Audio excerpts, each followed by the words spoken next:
बंदी छोड़ सतगुरु रामपाल जी परमेश्वर जी की जय हो।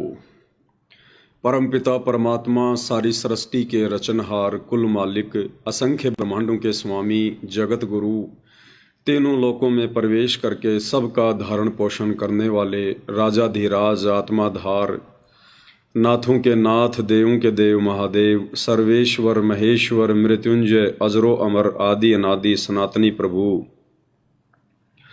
जगत पिता जगदीश्वर श्री श्री 1008 की उपाधि के वास्तविक अधिकारी अकाल मूर्त शब्द स्वरूपी राम वासुदेव सर्वगतम ब्रह्म परम पूज्य प्रथम पूज्य परम पुरुष परम धनी परम दयालु सत्य कबीर हक्का कबीर अल्लाहु कबीर अल्लाहु अकबर बाखबर अल्लाह ताला जगत के तारणहार जगत के मुक्तिदाता जगत के जगन्नाथ हारे के सहारे हिंदुओं के राम मुसलमानों के अल्लाह सिखों के वाहिगुरु ईसाइयों के मसीह दया के सागर दया निधि करुणा के सागर करुणा निधि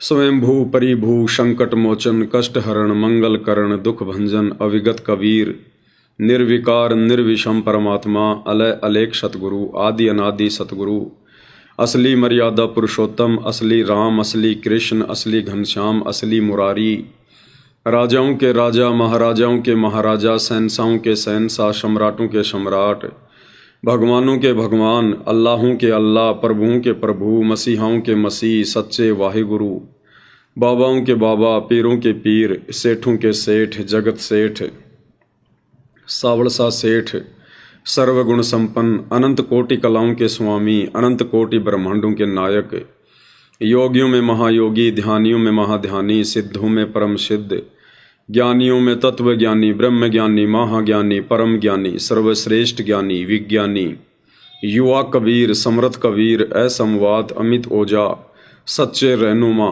करीम अल्लाह सुभान अल्लाह दुनिया के अंतिम पैगंबर 8 सितंबर 1951 से गांव धनाना जिला सोनीपत हरियाणा भारतवर्ष की पावन भूमि पे प्रकट रियल कल की भगवान श्री नारायण साकार हरि श्री बाबा साहिब नूर अनंत परमात्मा सच्चे दरवेश सच्चे बाखबर संत श्रोमणी सतगुरु रामपाल जी परमेश्वर जी के चरण कमल में साध संगति से जुड़े हुए देश विदेश से आप और हम सभी सत्सेवक भाई बहनों का अनंत कोटि दंडवत प्रणाम।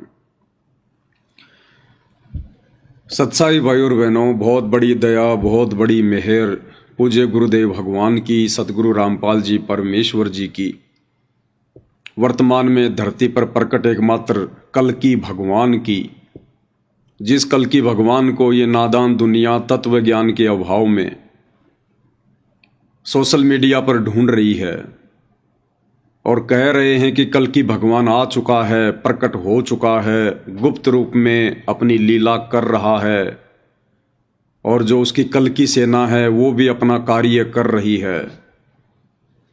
भाई, जब आप सब लोगों को इस बात का पता है, भविष्यवक्ता बार बार कह रहे हैं, भविष्य मलिका भी इतने सारे प्रमाण दे रही है और जब ये कन्फर्म हो रहा है कि वो प्रकट हो चुका है तो दुनिया उसे पहचान क्यों नहीं रही?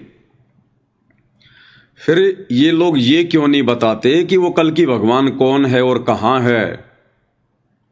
ये साधु संत महात्मा ये भविष्य वक्ता दुनिया को भ्रमित क्यों किए बैठे हैं? क्योंकि भाई और बहनों, उनको भी नहीं पता है कल की भगवान कौन है, कहाँ है, क्या कर रहा है, क्या उनका गुप्त मिशन है।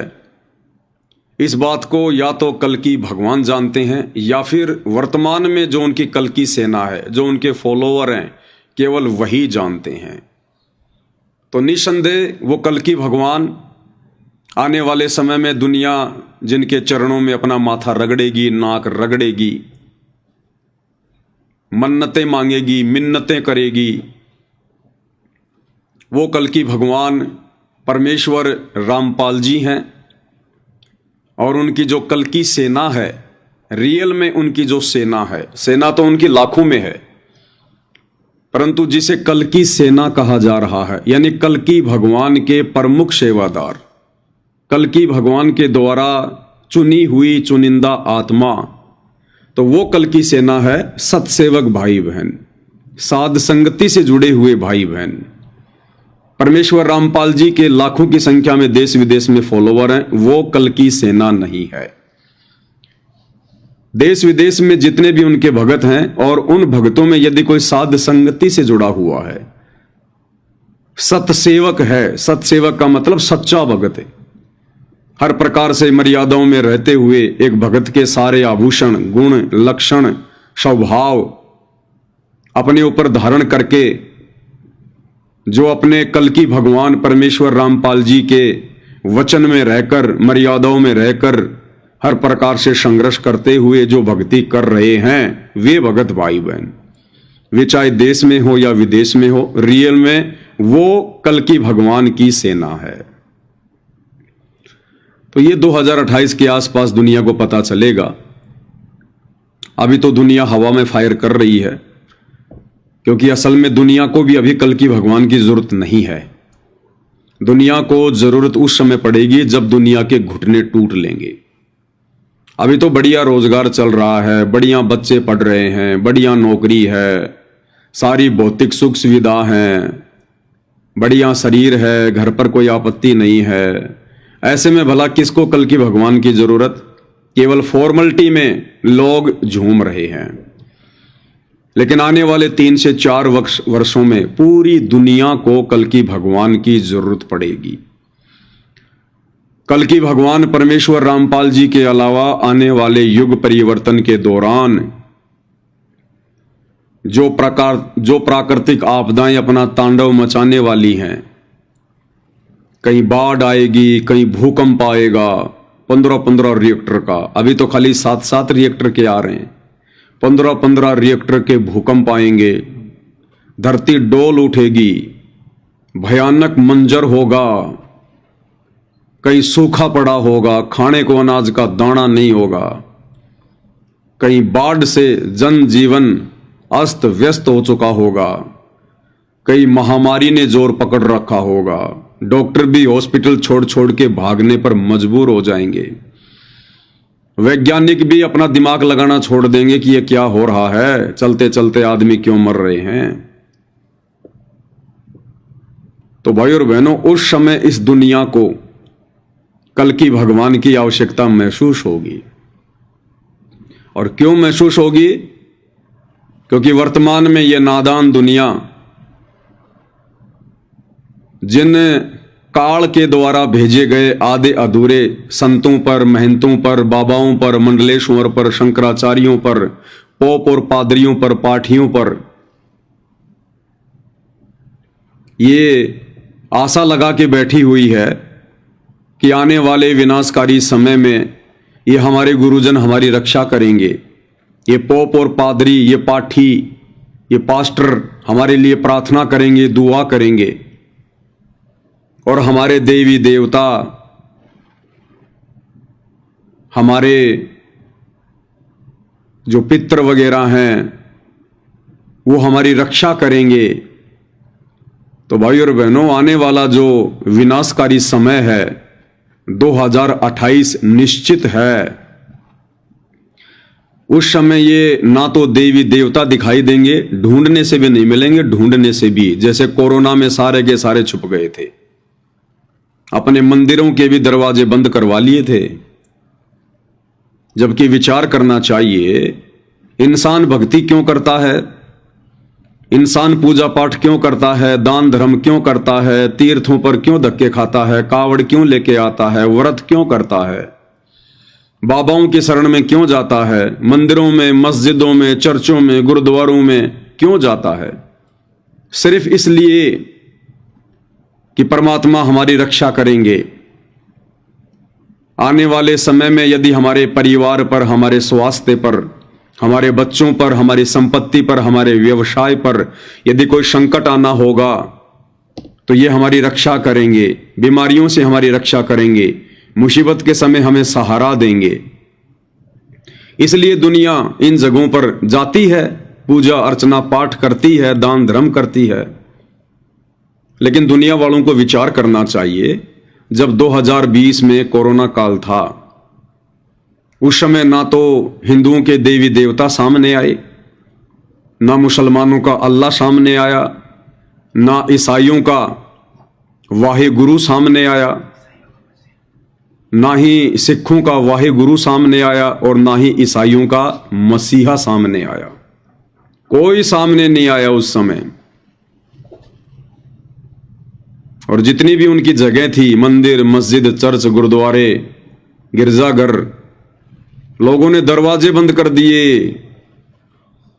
हिंदुओं ने तो हद पार कर दी, अपने देवी देवताओं के मुंह पर मास्क चढ़ा दिए पत्थरों की मूर्तियों पर, कि जाने वाला पहले ही स्थिति को भाप ले कि यहां तो भाई ये देवी देवता खुद भी भयभीत हैं, डरे हुए हैं कोरोना से।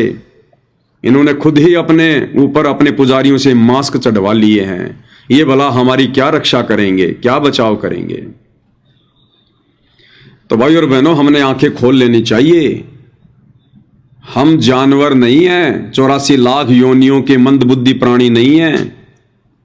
हमें परमेश्वर ने मनुष्य जूनी में जन्म दिया है, सर्वश्रेष्ठ योनि है। परमात्मा ने हमें अपना जैसा बनाया है।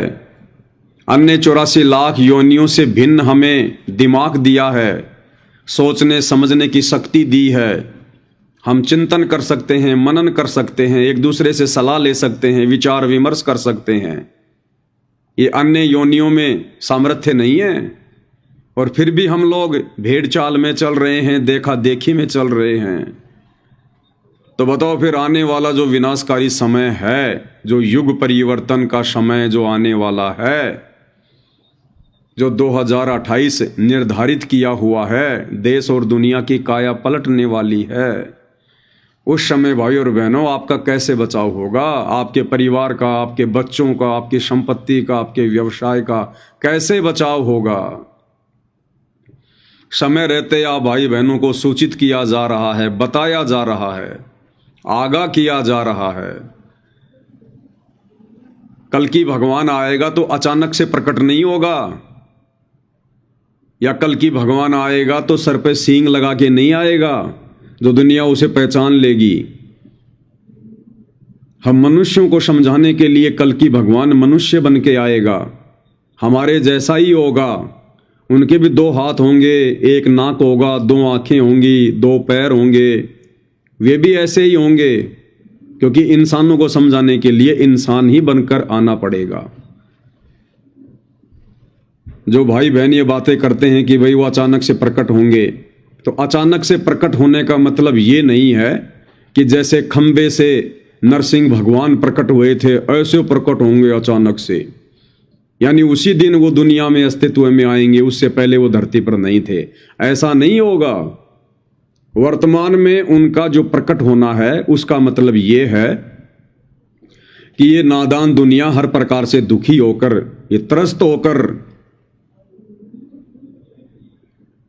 और उस कल की भगवान को उस समय पहचानेगी जब इनके सारे सहारे आसरे समाप्त हो चुके होंगे और एकमात्र देश और दुनिया में अपने बचाव का साधन कल की परमेश्वर रामपाल जी के अलावा कुछ भी दिखाई नहीं देगा। और फिर ये मीडिया तेजी से उनका प्रचार प्रसार करेगी, रातों रात उनका प्रचार प्रसार करेगी कि हम लोग बहुत बड़े धोखे में थे, हम ये समझ क्यों नहीं पाए। लाखों लोग समय रहते कल की परमेश्वर रामपाल जी की शरण में आकर अपना बचाव कर लिया, अपने परिवार का बचाव कर लिया, दर दर की ठोकरें खाने से बचे रहे, और हम क्यों नहीं पहचान पाए उनको उस समय। तो अचानक से ये दुनिया, ये मीडिया उनको संसार में जो है वो प्रकट करेगी अचानक से। जैसे बरवाला कांड 2014 हुआ,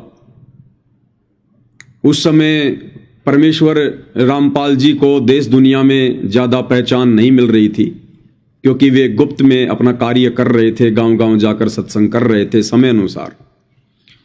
लेकिन जैसे ही बरवाला कांड 2014 हुआ, सारी मीडिया बरवाला आश्रम के आगे जाके डेरा जमा के बैठ गई और बस इसी उम्मीद में कैमरे लगाकर बैठी थी कि कब बाबा रामपाल बाहर आएगा, कब बाबा रामपाल बाहर आएगा, कोर्ट में जाएगा। तो पूरी दुनिया उस समय उनको देख रही थी। इसी प्रकार विनाशकारी समय के बाद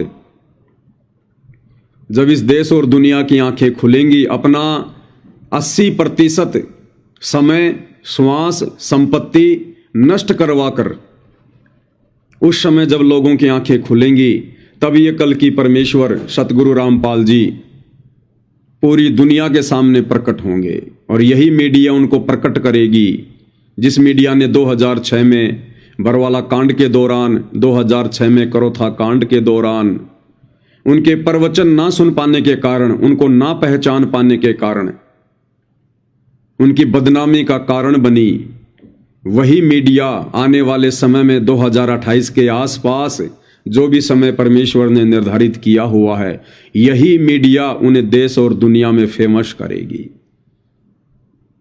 और कल की परमेश्वर रामपाल जी की भक्ति के अलावा, उनकी पूजा पाठ के अलावा इस पूरी पृथ्वी पर दूसरी कोई भी साधना, कोई भी पूजा पाठ नहीं रहेगी। ये बातें वर्तमान में आपको अविश्वसनीय लग सकती हैं, अतिशयोक्ति युक्त लग सकती हैं, परंतु यही परम सत्य है। क्योंकि जब जब कोई भी महापुरुष इस पृथ्वी पर आता है, इस धरा पर आता है, हम उन्हें उस समय ना पहचान कर उस समय पहचानते हैं जब वो महापुरुष यहां से चले जाते हैं। जैसे त्रेता में रामचंद्र जी आए थे तो विष्णु जी के ही अवतार थे, स्वयं विष्णु ही थे। क्या दुनिया ने उनका फायदा उठाया? नहीं उठाया। दुनिया उनकी दुश्मन बनी रही। उनके घर में भी किसी ने उनको विष्णु का अवतार नहीं माना। उनकी सगी चाची कैकई, अगर वो उन्हें विष्णु मानती, विष्णु का अवतार मानती, तो उनके साथ में छल कपट नहीं करती, धोखा नहीं करती। अपने वचन का जो राजा दशरथ ने उसको दिया था एक युद्ध के दौरान, जो कैकई ने रथ की धुरी में अपनी उंगली फंसाई थी क्योंकि उसका पहिया निकलने वाला था युद्ध के दौरान, और कैकई राजा दशरथ के साथ में थी, उसने अपनी उंगली फंसा दी थी उसमें। बाद में जब राजा दशरथ को युद्ध जीतने के बाद पता चला कि इसने तो बहुत बड़ी कुर्बानी दी है, तो खुश होकर कहा था कि मांगो, क्या मांगते हो? तब उसने कहा था कि समय आने पर मांगूंगी, क्योंकि काल ने वो समय निश्चित किया हुआ था। क्योंकि ये राम कृष्ण ब्रह्मा विष्णु महेश की जो स्टोरी है भाई और बहनों, ये पहले से लिखी हुई होती है, सब कुछ निर्धारित होता है। तो उसने कहा कि समय आने पर मांगूंगी। और जब वो समय आया, दशरथ पुत्र श्री रामचंद्र जी को जब राज्य अभिषेक किया जा रहा था, उस समय उसकी एक दासी थी मंथरा, उसके कहने पर वो भ्रमित हो गई, काल उसकी बुद्धि पर बैठ गया और उसने कहा कि रामचंद्र जी को 14 वर्ष का वनवास और मेरे पुत्र भरत को अयोध्या का राज्य। तो बताओ भाई और बहनों, अगर रामचंद्र जी की, विष्णु अवतार की खुद की सगी चाची अगर उन्हें विष्णु मानती, विष्णु का अवतार मानती, तो क्या ऐसी दुष्टता कर सकती थी? तो उनका परिवार ही नहीं मानता था उन्हें, बाहर वाले तो मानते कहां। लंका का राजा रावण उनकी धर्मपत्नी सीता का हरण करके ले गया। अब बताओ, रावण अगर उन्हें विष्णु का अवतार मानता तो कैसे अपनी माता का हरण कर सकता था? स्वयं लक्ष्मण भी उन्हें विष्णु का अवतार नहीं मानते थे। अगर मानते तो कभी भी ये सोचकर उनके साथ में वनवास में नहीं जाते कि मैं अपने भाई की रक्षा करूंगा। अरे भगवान की रक्षा कौन करेगा? 3 लोकों में विष्णु जी से बढ़कर कौन है? लेकिन लक्ष्मण भी उन्हें वो परम शक्ति नहीं मान रहे थे।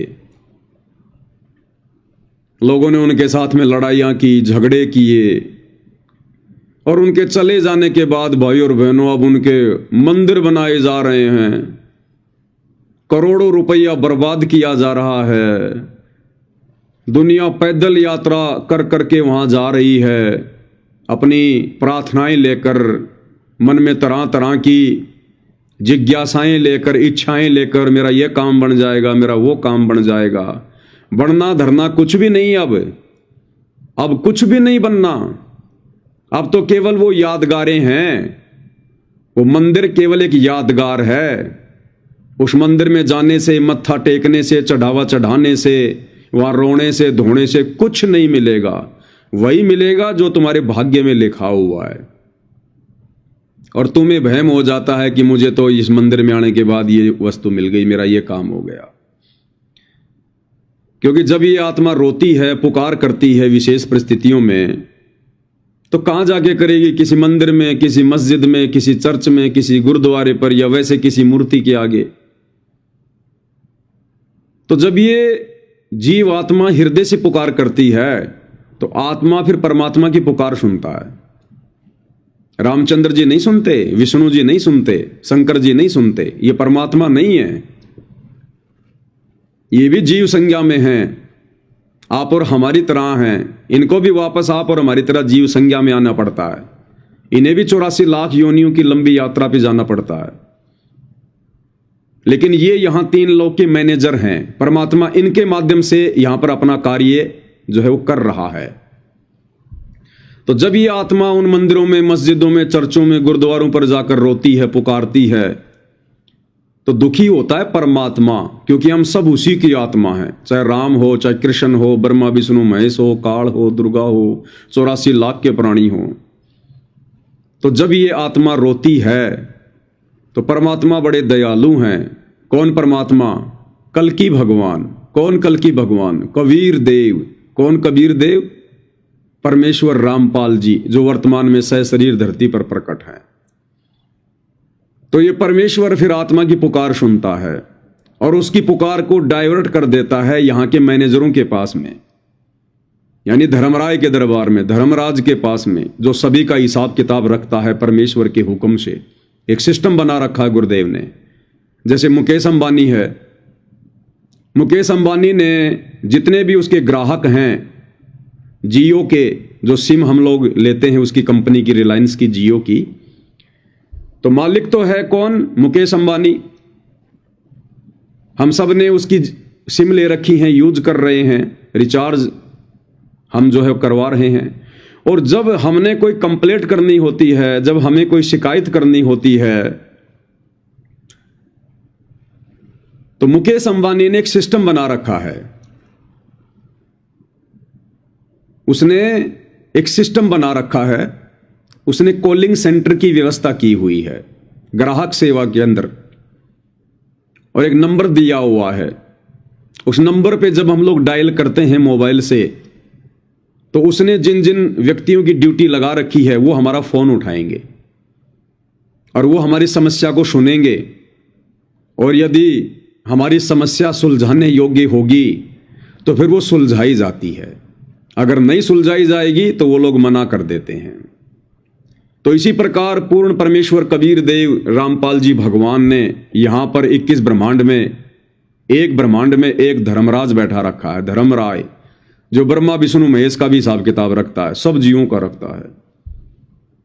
तो जब ये आत्मा रोती है, पुकारती है, दुख में, तकलीफ में, परेशानी में, चाहे किसी भी धर्म या जाति से है, किसी भी देश से है, तो आत्मा रोती है, उसकी पुकार परमात्मा के पास जाती है। परमात्मा से वापस वो टकरा कर फिर यहां जो सिस्टम बना रखा है परमेश्वर ने, धर्मराज के दरबार में जाती है, यमराज के पास जाती है। वो धर्मराज फिर चेक करता है अपने अकाउंट में कि इस आत्मा को क्या तकलीफ है, और यदि वो तकलीफ जो भी है उसको, यदि उस आत्मा के पुण्य, कौन से पुण्य? जब कभी वो मनुष्य शरीर में था पहले या वर्तमान में, जैसे भी वो भक्ति कर रहा है, साधना कर रहा है, धर्म कर्म कर रहा, अच्छे कर्म कर रहा है, तो हमारी बैटरी चार्ज होती रहती, हमारे पुण्य जो है वो डिपॉजिट होते रहते। पाप और पुण्य दोनों ऑटोमेटिक उसके दरबार में, उसके अकाउंट में डिपॉजिट होते रहते हैं। उसने किसी से पूछने की जरूरत नहीं होती है, क्योंकि परमेश्वर ने यह शरीर बनाया है, मनुष्य शरीर, और इस शरीर में परमात्मा ने एक सिस्टम बना रखा है जिसको कहते हैं चित्र और गुप्त। चित्रगुप्त यानी जो कर्म हम करते हैं और जो कर्म हम साइलेंट होके करते हैं, अपने मन में भी सोचते हैं, जो गुप्त कर्म है। मान लो किसी ने चोरी कर ली, किसी ने किसी के साथ में रेप कर दिया, और वो सोच रहा है कि किसी को नहीं पता इस घटना का, लेकिन वो गुप्त चित्र आपका ऑटोमेटिक धर्मराज के दरबार में रिकॉर्ड हो गया। इस शरीर में परमात्मा ने एक सॉफ्टवेयर बना रखा है। हमने मन में भी यदि किसी के प्रति कोई गलत भाव रखा, विचार रखे, गलत सोचा, वो बाहर वालों को तो नहीं पता चलेगा, लेकिन चित्रगुप्त अंदर जो परमेश्वर ने सिस्टम फिट कर रखा है उसमें वो ऑटोमेटिक वो रिकॉर्डिंग हो गई। और उसी आधार से फिर जब हमारी मृत्यु होती है, हम धर्मराज के दरबार में जाते हैं, वो हमारा पूरा हिसाब किताब होता है, बिल्कुल आंखों के सामने चलता है एलसीडी की तरह। वहां छुपाने की जरूरत नहीं, वहां बताने की जरूरत नहीं है। उस परमेश्वर की विज्ञान बहुत एडवांस है। तो जब ये आत्मा चाहे किसी भी धर्म में, किसी भी जाति से है, जब ये विशेष परिस्थितियों में रोती है, चीखती है, चिल्लाती है, मदद की पुकार करती है, तो हम तो रोते हैं इन मंदिरों में जाके, मूर्तियों के आगे, मुसलमान इन मस्जिदों में, इन मज़ारों के आगे रोता है, सिख भाई अपने गुरुद्वारों में, ईसाई जो है इन चर्चों में जाके, या वैसे भी कहीं से भी। और जब वो धर्मराज के पास में परमात्मा डाइवर्ट करता है उसकी पुकार को, तो धर्मराज देखता है कि इसके अकाउंट में कुछ बैलेंस है कि नहीं है, कोई ऐसा दान पुण्य, कोई ऐसा सही कर्म, कोई सदकर्म जिसके बदले मैं इसकी मदद कर सकूं। और यदि किसी का बैलेंस है, अच्छे पुण्य यदि डिपॉजिट हैं किसी जन्म जन्मांतर के, अभी बैलेंस है, बैटरी चार्ज है, तो धर्मराज उसमें से कुछ पुण्य निकाल कर और उस विशेष आपत्ति से उस आत्मा को राहत प्रदान कर देता है, कारण चाहे कुछ भी बने। कोई रिश्तेदार मदद करे, या कोई पड़ोसी मदद करे, या उसका ऑपरेशन सक्सेसफुल हो जाए। जैसे कई बार डॉक्टर कहते हैं भैया ये होना तो नहीं था लेकिन हो कैसे गया, ये तो चमत्कार हो गया। उसकी पुकार परमात्मा ने सुनी, धर्मराज के पास में भेजी, धर्मराज ने उसका अकाउंट चेक किया, उसके जन्म जन्मांतरों के शुभ कर्म डिपॉजिट थे, वो शुभ कर्म वहां से निकाल कर थोड़े बहुत और उसकी मदद कर दी गई, उसको उस बीमारी से राहत मिल गई। और उस नादान आत्मा ने यह सोच लिया कि मैं तो हनुमान जी की मूर्ति के आगे रो रही थी, मेरे तो हनुमान जी ने मेरी बात सुन ली, बाबा श्याम जी ने मेरी पुकार सुन ली, ब्रह्मा विष्णु महेश ने सुन ली, मेरे अल्लाह मौला ने सुन ली, मैं फलानी मजार पे गया था, वहां पर मैंने चादर चढ़ाई थी जिस कारण से मेरे घर में बेटा उत्पन्न हो गया। तो भाइयों और बहनों, ये हमारी आध्यात्मिक नादानी है, नादानी। अरे लाखों लोग साल भर में चादर चढ़ाते हैं, वो बाकी लोगों की दुर्गति क्यों हो रही है भाई? लाखों लोग मंदिरों में जाते हैं, कुछ को लाभ हो रहा है, कुछ आते जाते एक्सीडेंट में ही मर जाते हैं, पूरा परिवार का परिवार खत्म हो जाता है। हॉस्पिटल में हजारों लोग एडमिट होते हैं, कोई न कोई भक्ति वो सब करते हैं, कुछ एक ठीक हो रहे हैं, कुछ एक एम्बुलेंस में डेड बॉडी बन के आ रहे हैं। तो जिनको राहत मिल गई वो नादान सोच लेते हैं हमारे को तो यही देवी देवता दे रहे हैं। मैंने जो प्रेमानंद जी को अपना गुरु बना रखा है, फलाने बाबा को अपना गुरु बना रखा है, हमारे जो पितृ देवता हैं वो हमें दे रहे हैं।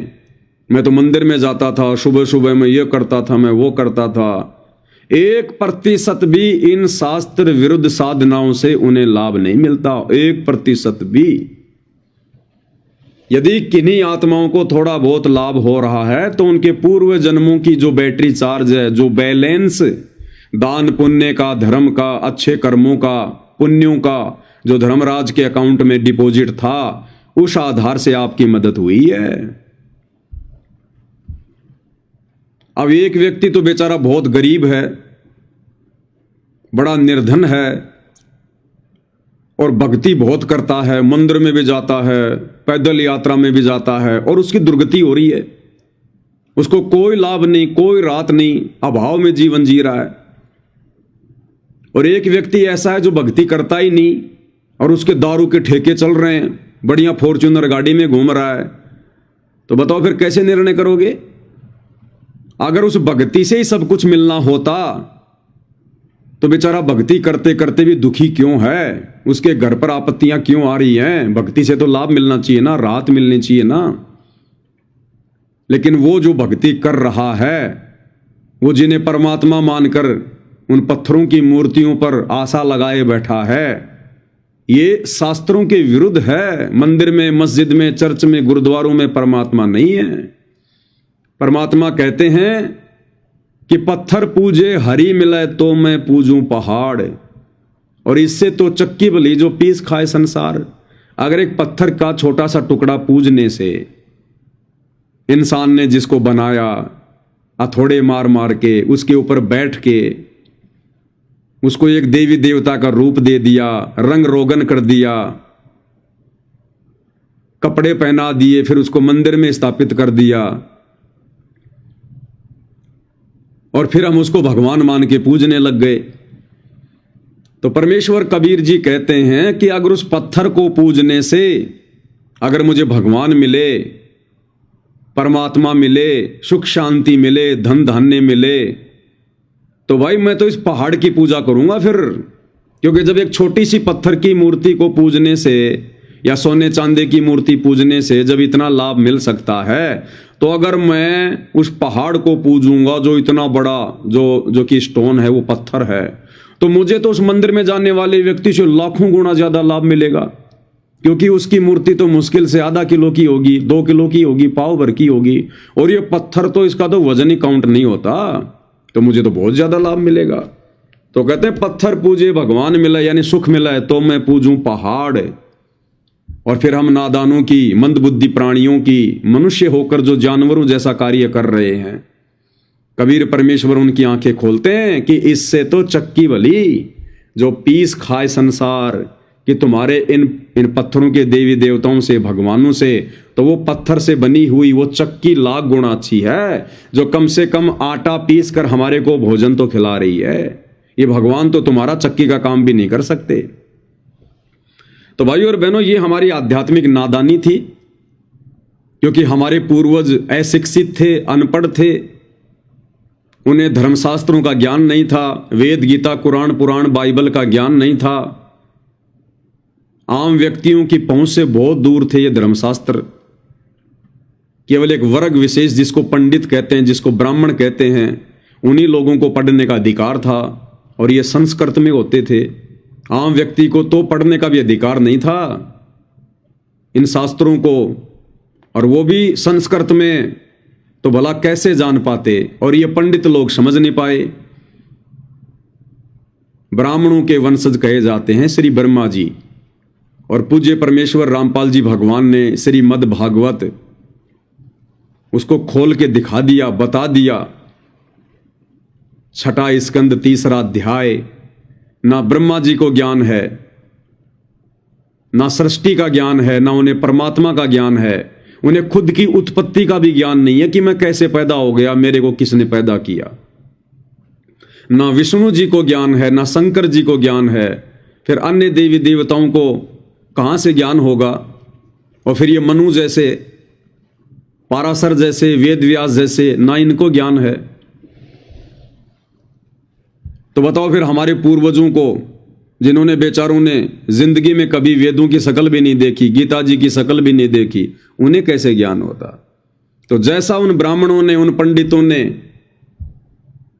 जो ये कहा करते थे कि हम तो नालंदा विश्वविद्यालय से संस्कृत पढ़ के आए हैं, आचार्य की उपाधि लेकर आए हैं, कोई द्विवेदी की उपाधि लेके आता था। द्विवेदी यानी जिसको 2 वेदों का ज्ञान होता था, वो द्विवेदी। जिसने 3 वेदों को पढ़ा उसको त्रिवेदी कहते थे। जिसने 4 वेदों को कंठस्थ याद कर लिया, पढ़ लिया, रट्टा मार लिया, उसको चतुर्वेदी। आगे चलकर ये जातियां बन गई उनकी।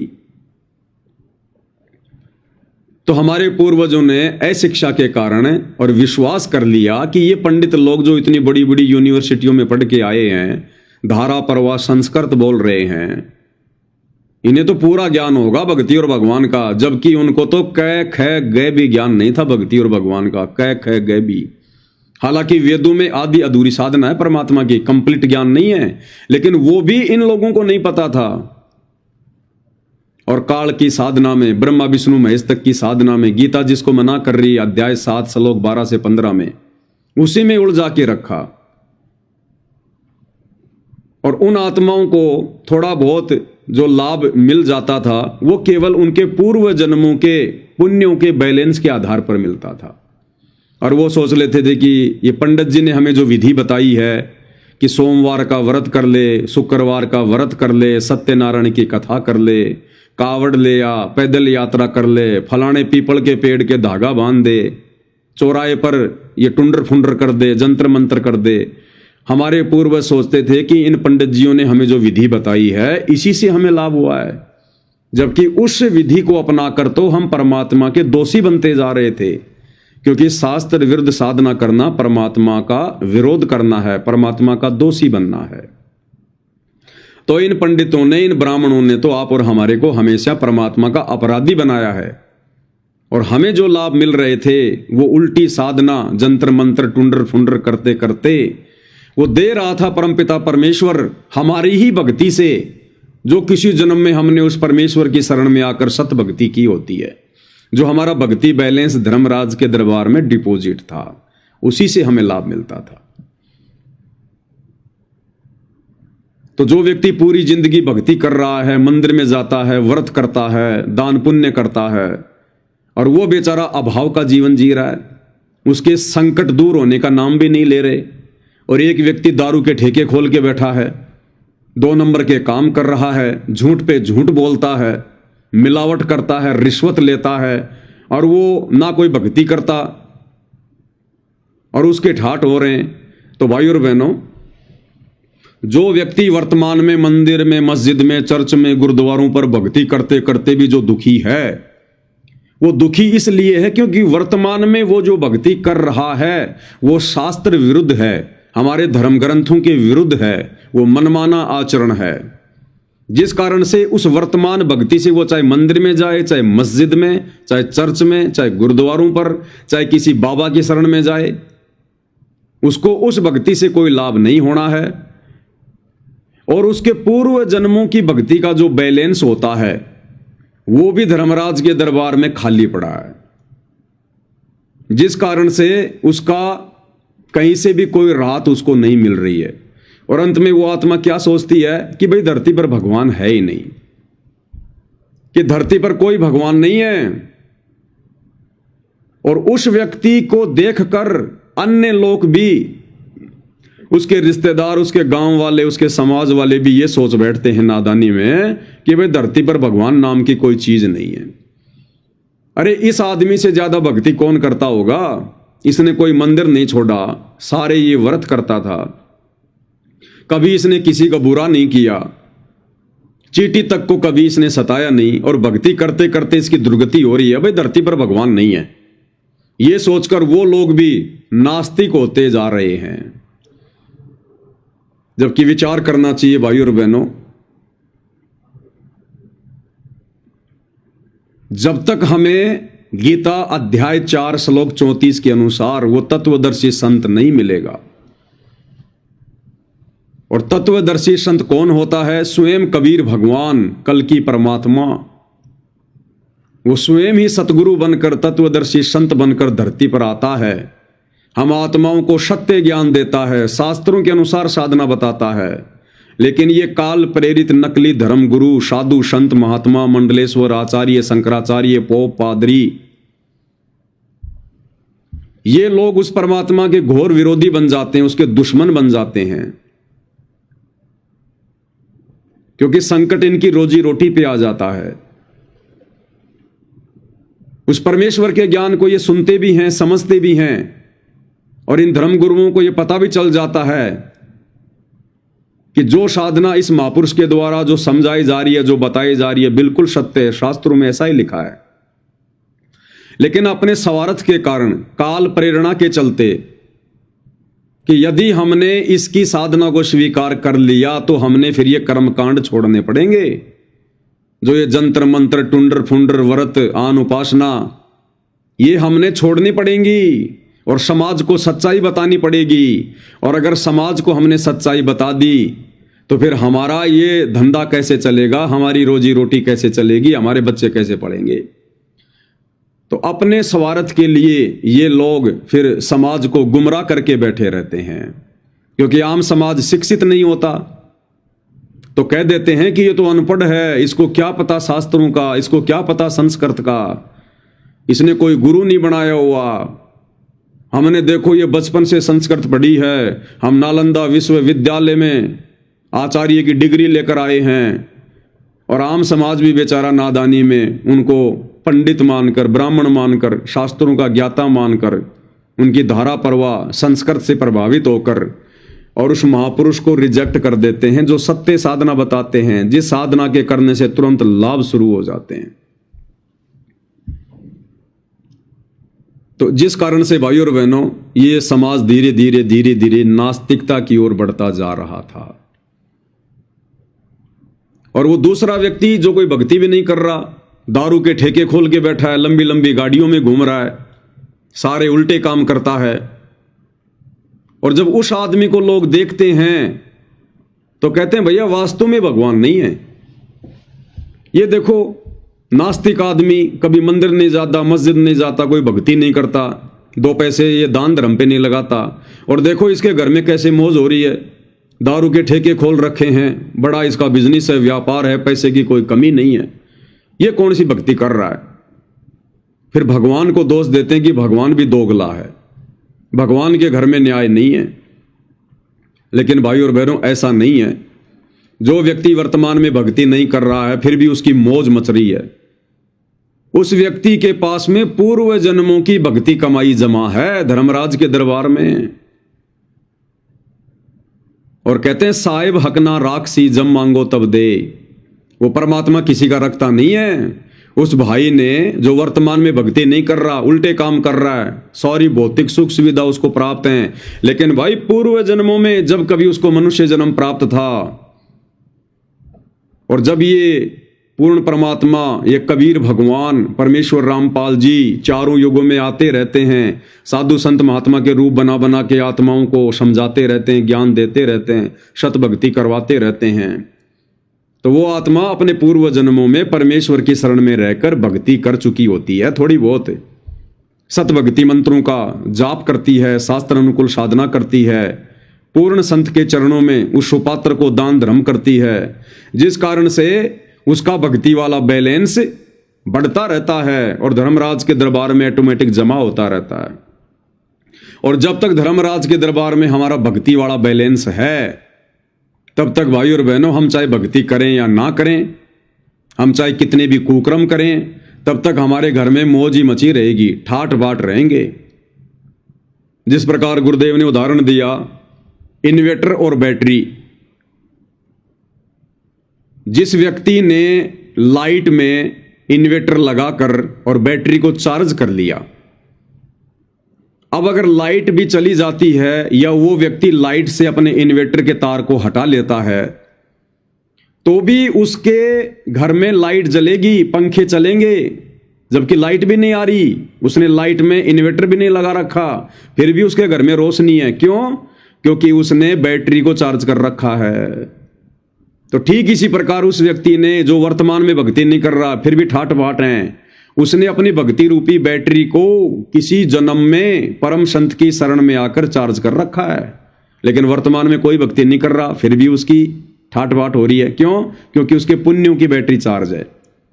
और जिस दिन उसकी बैटरी डिस्चार्ज हो जाएगी, क्योंकि वो बैटरी कब तक चलेगी भाई, वर्तमान में तो भक्ति नहीं कर रहा सही, और पूर्व जन्मों की बैटरी कब तक चलेगी? वर्तमान में तो आपने लाइट में इन्वर्टर लगा नहीं रखा, बैटरी आपकी चार्ज है, पंखे आपके चल रहे हैं, लाइट जल रही है, तो बैटरी की भी एक लिमिट है ना, 4, 5, 8, 10 घंटे बाद बैटरी डिश होगी। और जब उस व्यक्ति की वो बैटरी डिश होगी दान धर्म वाली, वो पुण्य वाली, तो फिर हम लोग क्या देखते हैं अखबार में कि फला फला व्यक्ति जिसके इतनी बड़ी बड़ी कंपनियां थी रोड एक्सीडेंट में मारा गया। अब कहां चला गया भैया उसका सुख? अब उसकी दुर्गति क्यों हुई? क्योंकि उसकी बैटरी डिस्चार्ज हो गई और वर्तमान में वो भक्ति नहीं कर रहा था। और वो पंडित जी जो भक्ति करते करते भी दुखी था क्योंकि वर्तमान में वो सही भक्ति नहीं कर रहा था, उसने गलत चार्जर लगा रखा था और पूर्व जन्मों की उसकी बैटरी वैसे ही डिस्चार्ज थी, जिस कारण से उसको ना वर्तमान में भक्ति से लाभ था ना पूर्व जन्म का उसका बैलेंस था। तो भाई और बहनों, ये सारा का सारा जो रहस्य है ये हमारे नकली धर्म गुरु हमें नहीं समझा पाए, नहीं बता पाए, क्योंकि इनको खुद को ज्ञान नहीं था और इन्होंने अपनी रोजी रोटी के लिए हमारे भोले भाले पूर्वजों को भ्रमित करके रखा भक्ति और भगवान के नाम पर। अब स्वयं वो कबीर परमेश्वर धरती पर आए हैं। 8 सितंबर 1951 को पुनः इस कलयुग की पिछली पीढ़ी में प्रकट हुए हैं परमेश्वर रामपाल जी।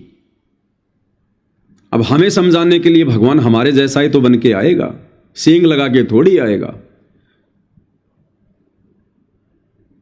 अब ये हमारी नादानी है कि वर्तमान में हम उनके प्रवचन नहीं सुन रहे, हम उनके सत्संग नहीं सुन रहे, और जबरदस्ती भगवान करता नहीं है। जैसे बहुत सारे लोग कहते हैं कि भगवान तो 1 मिनट में सबको सुखी कर सकता है, भगवान तो जो चाहे सो कर सकता है। अरे भैया, भगवान जो चाहे सो कर सकता है, सारे काम कर सकता है। जिस प्रकार मुकेश अंबानी चाहे तो सबके मोबाइल रिचार्ज कर सकता है, सबकी सिम रिचार्ज कर सकता है, वो उसके पास क्षमता है, पावर है। लेकिन भैया महीने के महीने उसको पैसे देने पड़ते हैं, वो फ्री में किसी का नहीं करता। जबकि वो तो सक्षम है, फिर क्यों नहीं कर रहा। इसी प्रकार जब परमेश्वर इस मृत लोक में आता है तो यहां उनके कुछ नियम होते हैं। अगर परमेश्वर इसी प्रकार से सबको लाभ देने लग जाएगा, सबको राहत देना लग जाएगा, तो उनका नियम टूटेगा, उनका विधान टूटेगा। फिर कोई यहां भक्ति नहीं करना चाहेगा, कोई यहां पर काम धंधा नहीं करना चाहिएगा, कोई यहां पर एक दूसरे के साथ में अच्छा व्यवहार नहीं करेगा। अगर भगवान इसी प्रकार से सबको देने लग गया तो यहां की सारी व्यवस्था बिगड़ जाएगी। फिर कोई किसी को कुछ नहीं समझेगा।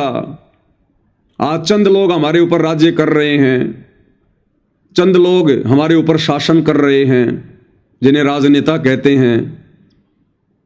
फिर ये सारा सिस्टम बिगड़ जाएगा। जब किसी के पास कोई पैसे की कमी नहीं होगी, सबके घर में मौज मचेगी, तो कौन किसको बख्शेगा फिर। तो ये मृत लोक है भाई, ये काल का लोक है। हम अपनी गलती से यहां पर आए हैं इस काल के साथ में, अपने परमात्मा को छोड़कर सतलोक को, तो हम यहां पर सजा पा रहे हैं। और इस लोक में कभी भी समानता नहीं हो सकती, कभी भी यहां की शासन व्यवस्था सुचारू नहीं हो सकती। यहां पर अमीर और ये गरीब, ये भेद हमेशा रहेगा। दुख और सुख यहां हमेशा रहेंगे।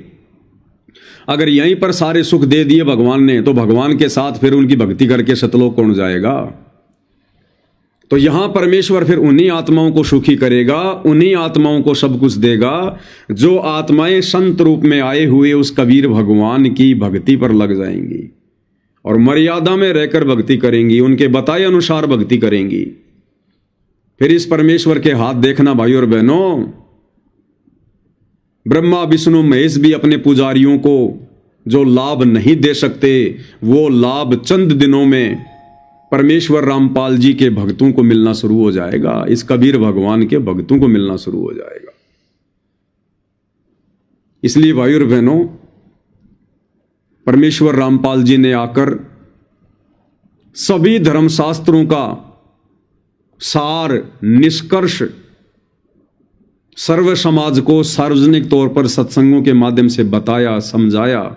सन 1994 से बता रहे हैं, समझा रहे हैं, लेकिन काल प्रेरणा से हम उन्हें पहचान नहीं पा रहे, हम उन्हें समझ नहीं पा रहे, और अपनी दुर्गति का कारण हम खुद ही बन के बैठे हुए हैं। तो जबरदस्ती भगवान नहीं करेगा भाई। आपने उनके प्रवचन सुनने पड़ेंगे, सत्संग सुनने पड़ेंगे, सत्संग सुन के उनकी शरण में आना पड़ेगा। जिस प्रकार आप चाहे कितने बीमार हैं, कोई भी आपको समस्या है, अगर आपने उस बीमारी से राहत प्राप्त करनी है तो आपने डॉक्टर की शरण में जाना पड़ेगा। डॉक्टर आपको रोड से उठा के आपको ऑपरेशन नहीं करेगा। आपने डॉक्टर की शरण में जाना पड़ेगा, अपने हॉस्पिटल में जाना पड़ेगा, और उसके बाद डॉक्टर जैसा कहेगा, जैसे आपको खाने पीने की दवाई देगा, जो जो आपको मर्यादा बताएगा, जो परहेज बताएगा, आपने उन तमाम चीज़ों को फॉलो करना पड़ेगा, तब आप उस बीमारी से छुटकारा प्राप्त करोगे। इसी प्रकार जब परमेश्वर संत रूप में आते हैं तो हमने उनकी शरण में जाना पड़ेगा। और शरण में कब जाएंगे? जब हम उनके सत्संग सुनेंगे, क्योंकि ज्ञान से तो ज्ञान होगा। और उनकी शरण में जाकर उनसे नाम उपदेश लेकर फिर उनके बताए अनुसार हमने भक्ति साधना करनी पड़ेगी, मर्यादाओं में रहना पड़ेगा। फिर देखना वो परमेश्वर खड़े खड़े लाभ देगा, खड़े खड़े लाभ। हम लोग सोचते रह जाएंगे, हमने सुने थे कि भगवान ऐसा भी करता है, भगवान ऐसे भी लाभ देता है। हमने खाली इन कथाओं में सुना है। आज वो परमेश्वर हमें साक्षात देगा, साक्षात। क्योंकि आज से पहले हम जिनको भगवान मानकर पूज रहे थे, जिन मंदिर मस्जिद चर्च गुरुद्वारों में जा रहे थे, वहां हमें वो लाभ नहीं मिल पा रहे थे, क्योंकि हम लाभ प्राप्त करने वाली साधना कर ही नहीं रहे।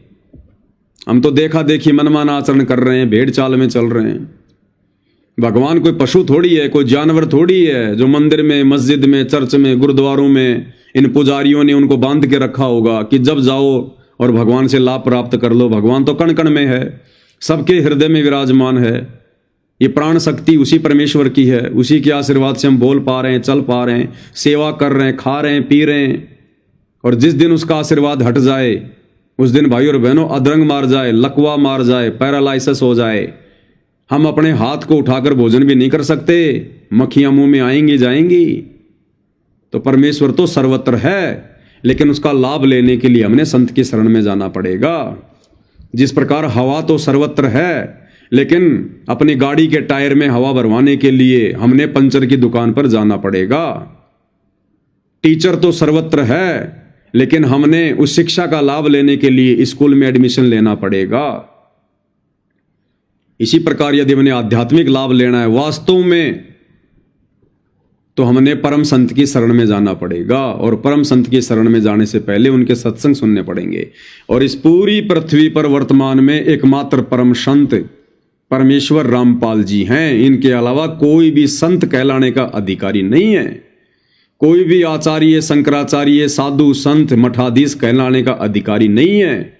इस संसार में परमेश्वर रामपाल जी के अलावा कोई भी कथा कीर्तन करने का, पूजा पाठ करवाने का, भक्ति बताने का, नाम उपदेश देने का कोई भी अधिकारी नहीं है। कोई भी। ये सब लोग भ्रमित हैं, भ्रमित। जितने भी साधु संत महात्मा हम देख रहे हैं टीवी चैनलों पर, इन आश्रमों में, सब भ्रमित हैं। ये काल ने बैठा रखे हैं अपने एजेंट, ताकि हम उस परम संत की शरण में ना चले जाएं। जगह जगह इसने ये बैरियर लगा दिए काल ने कि अगर कोई भक्ति करना चाहे तो मेरे दूतों के यहीं फंस के रह जाए। तो भाई और बहनों, काल का भी बहुत भयंकर षड्यंत्र है यहाँ पर, और इस षड्यंत्र से परमात्मा ही निकाल सकते हैं, और निकालेगा उन्हें जो खुद निकालना चाहेंगे। तो पूज्य गुरुदेव भगवान रह रहकर इस पृथ्वी पर आते रहते हैं। ये परमात्मा हम आत्माओं के लिए रह रहकर चारों युगों में आते हैं, भिन्न भिन्न रूप धारण करके। कभी 2 साल, कभी 10 साल, कभी 50 साल, कभी पूरा जीवन यहाँ पर एक लीला करके जाते हैं। और हम नादानों की बैटरी को शत भक्ति देकर चार्ज करके चले जाते हैं, क्योंकि वो समय मोक्ष का नहीं होता है। मोक्ष का समय चारों युगों में, इस कलयुग में जो ये पिछली पीढ़ी का समय है वर्तमान का, यही समय होता है। तो आज से पहले परमेश्वर हमें थोड़ी बहुत भक्ति देकर, दान पुण्य करवा कर, हमें शत भक्ति के जो मंत्र हैं वो देकर हमारी बैटरी को चार्ज करके चले जाते हैं, ताकि हमें मनुष्य जन्म मिलते रहें, थोड़े बहुत लाभ हमें मिलते रहें, भक्ति और भगवान पर हमारी आस्था बनी रहे। अन्यथा ये इंसान कब का नास्तिक हो जाता, कब का ये मंदिर मस्जिद चर्च गुरुद्वारे पूज पूज के, नकली साधु संतों को पूज पूज के कब का नास्तिक हो जाता। लेकिन हमारी आस्था बनी रही, हमारी धार्मिकता बनी रही, परमात्मा ने हमें भक्ति दी। और यहाँ पर जो हम रह रहकर, और हमने सोचा कि इन बाबाओं की शरण में आने से लाभ मिल रहा है, मंदिरों में जाने से, देवी देवताओं को पूजने से लाभ मिल रहा है। तो परमात्मा यही चाहते थे कि इनकी भक्ति पर आस्था बनी रहे, इनकी श्रद्धा बनी रहे, इनके अंदर धार्मिकता बनी रहे। और जब वो समय आएगा कलयुग की पिछली पीढ़ी का, मोक्ष का, उस समय फिर मैं अपना सारा भेद दे दूंगा, पूरी भक्ति साधना बता दूंगा, सारे धर्मशास्त्रों को खोल खोल के बता दूंगा, और इन सभी को शिक्षित कर दूंगा, सभी को ये विज्ञान दे दूंगा। हर भाषा में हर धर्मशास्त्र का अनुवाद हो जाएगा, कोई भी मूर्ख नहीं बनेगा। और उस समय नकली संतों को त्याग देंगे और परमेश्वर की शरण में आ जाएंगे। तो अब वो समय आ चुका है भाई और बहनों, और निसंदेह वर्तमान में परमेश्वर रामपाल जी के अलावा धरती पर कोई भी ऐसा संत नहीं है जिसने हिंदुओं की चारों जो पुस्तकें हैं, तौरात, जबूर, इंजिल, कुरान शरीफ, कुरान मस्जिद, जिसको खोल के बताया हो। जो ज्ञान इन पुस्तकों का मुसलमान धर्म के मुल्ला मौलवियों को, काजियों को, उलेमाओं को भी नहीं है, सतगुरु रामपाल जी परमेश्वर जी ने वो ज्ञान उजागर कर दिया है कि मुसलमान धर्म भी अपनी चारों इन कतेबों से परिचित नहीं है, काल की साधना कर रहे हैं।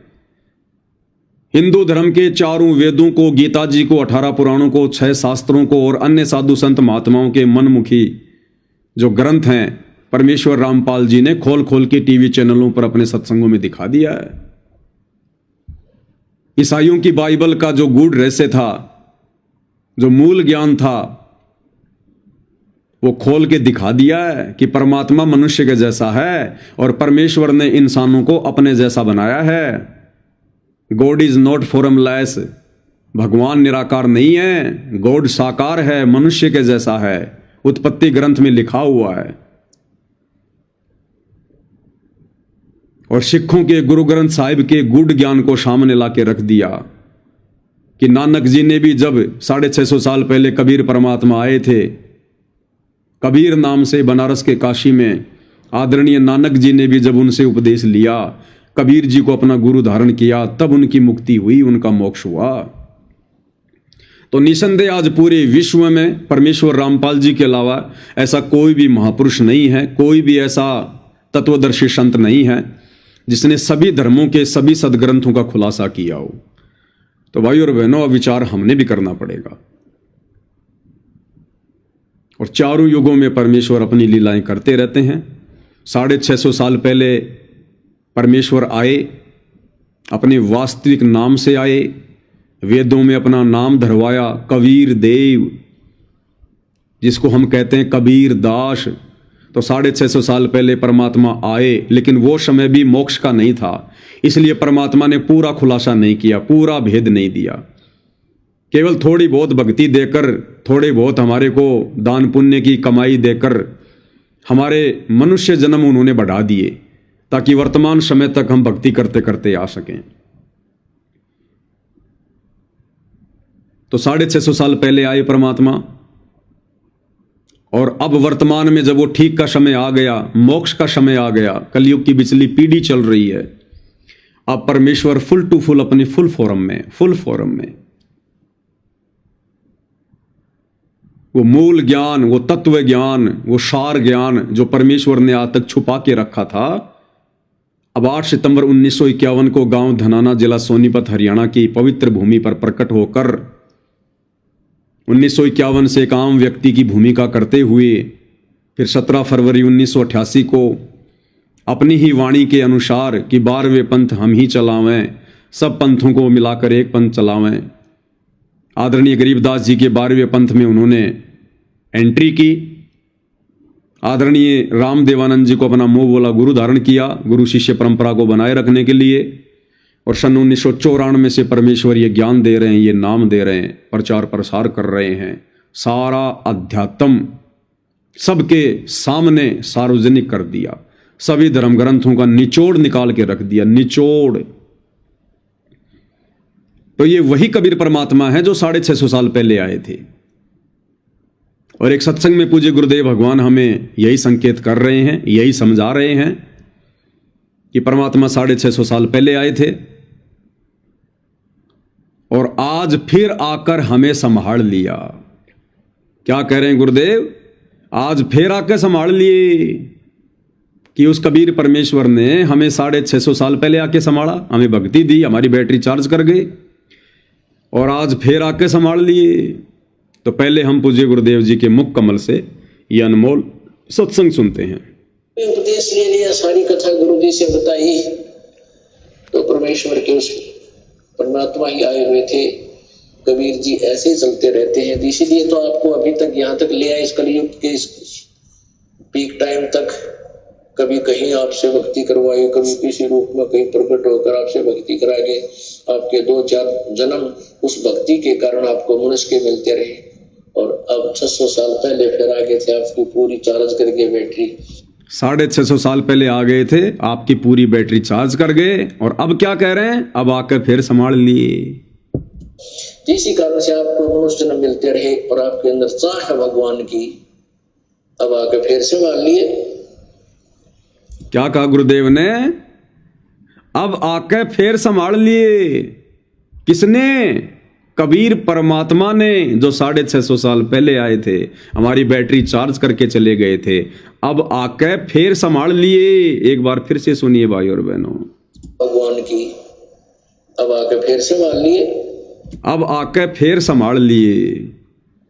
तो भाई और बहनों, अब आके हमें कब संभाला, कैसे संभाला? अब कौन है वो कबीर परमात्मा जिसने हमें संभाल लिया? क्योंकि हमारी जो धारणा बनी हुई है कबीर जी को लेकर, एक फोटो जो हम लोग देखते हैं सोशल मीडिया पर, कबीर दास, दाढ़ी मूंछ वाली, सर पर मुकुट लगा के बैठे हैं, सिंहासन पर बैठे हैं, जो फोटो किसी ने बनाकर डाल दी, एक काल्पनिक वो चित्र बना दिया। उस काल्पनिक फोटो को हम असल में कबीर जी मान बैठे और हमारे दिलो दिमाग में यह धारणा बन गई कि कबीर जी तो ऐसे थे, कबीर जी तो ऐसे थे। अगर वही दाढ़ी मूंछ वाली फोटो जैसा ही कबीर जी है तो गुरुदेव भगवान कह रहे हैं कि आज आकर फिर संभाल लिए कबीर जी ने। तो बताओ, आज उस दाढ़ी मूंछ वाली फोटो जैसे कबीर जी ने हमें कब संभाला? अरे आज पुनः आकर हमें सतगुरु रामपाल जी परमेश्वर जी ने संभाला है।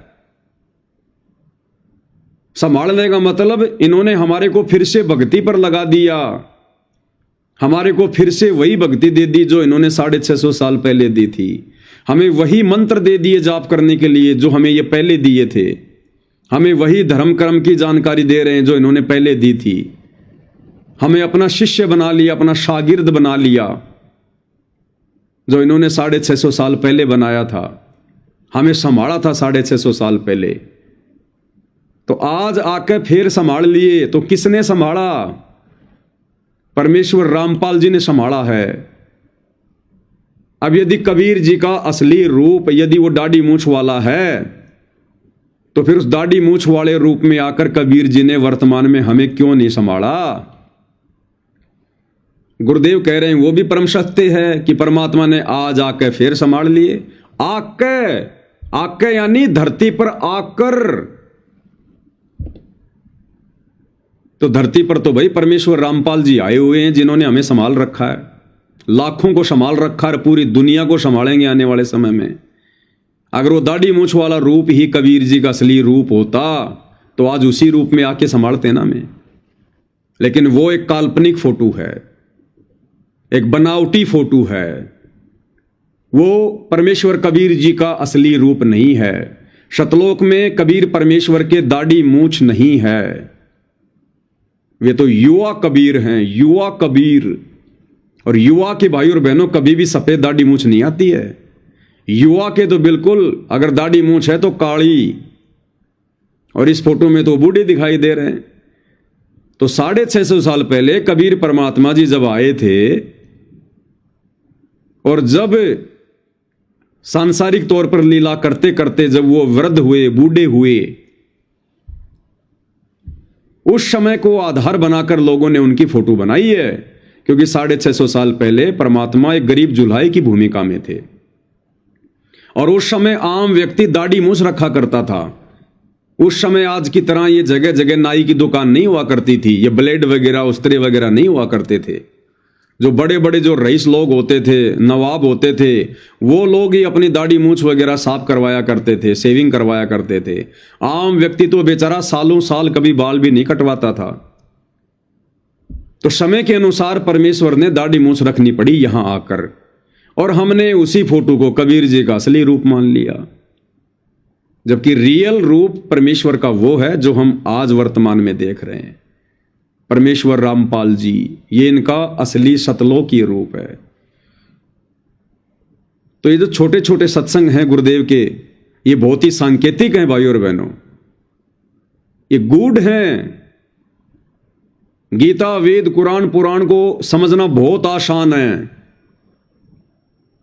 लेकिन परमेश्वर कबीर जी अर्थात रामपाल जी के तत्व ज्ञान युक्त सत्संगों में जो संकेत हैं उनको समझना बहुत खांडे की धार है। जिस पर गुरु मेहर करे, जिस पर गुरु रजा करे, वही आत्माएं उनके संकेतों को समझ सकती हैं। तो क्या कह रहे हैं गुरुदेव भगवान कि आज आके फिर संभाल लिए। तो बताओ भाई और बहनों, अगर वो दाढ़ी मूछ वाला रूप ही अगर कबीर का असली रूप है तो कब संभाला, किसको संभाला, किसने देखा? आज हमें परमेश्वर रामपाल जी ने आकर संभाला है, तो असली कबीर कौन? परमेश्वर रामपाल जी भगवान की। अब आके फिर संभाल लिए। तो लड़का अपनी मां के साथ जाने लगा, बहुत श्रद्धा। तो क्लियर कर दिया भाई और बहनों इस छोटे से सत्संग ने कि जो गलती हम इस परमेश्वर को ना पहचान कर युगों युगों से करते आ रहे हैं, धोखा खाते हुए आ रहे हैं, वो गलती हम भाई बहन वर्तमान कलयुग की पिछली पीढ़ी में अपने कबीर परमेश्वर जी को ना पहचान कर बिल्कुल भी ना करें। हमारी सबसे बड़ी कमजोरी एक ही बताई गुरुदेव भगवान ने कि नादानों, जब जब वो कबीर भगवान इस पृथ्वी पर आया, अब आएगा तो परमात्मा तो इंसान बन के आएगा। परमात्मा ने गधों को नहीं सुनाने सत्संग, जानवरों को नहीं लेके जाना सतलोक। 84 लाख योनियों में केवल मनुष्य शरीर ही ऐसा है जो भक्ति कर सकता है, सत्संग सुन सकता है, मोक्ष प्राप्त कर सकता है। इसीलिए इसको सबसे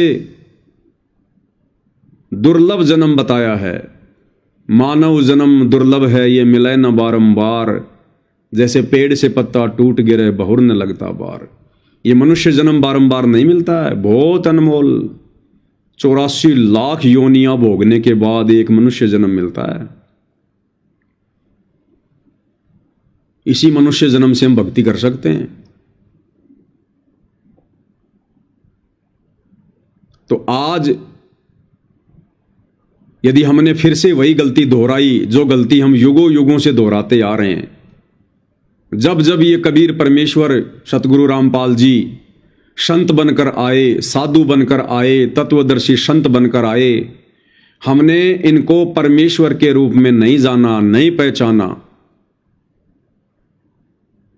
इन्होंने हमें सौ सौ लाभ दिए, सौ सौ सुख दिए, मुर्दों को जिंदा किया, बांझ को पुत्र दिए, निर्धन को माया दी, कोडी को काया दी, लेकिन फिर भी हम इनको केवल एक गुरु मानते रहे, संत मानते रहे, साधु मानते रहे, क्योंकि हम अशिक्षित थे, अनपढ़ थे, शास्त्रों से अपरिचित थे, और हम इनके शरण में आकर भी मोक्ष से दूर रहे।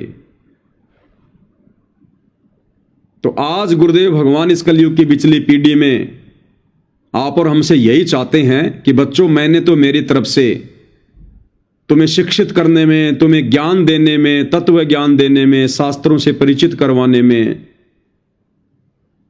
कोई कमी नहीं छोड़ी है।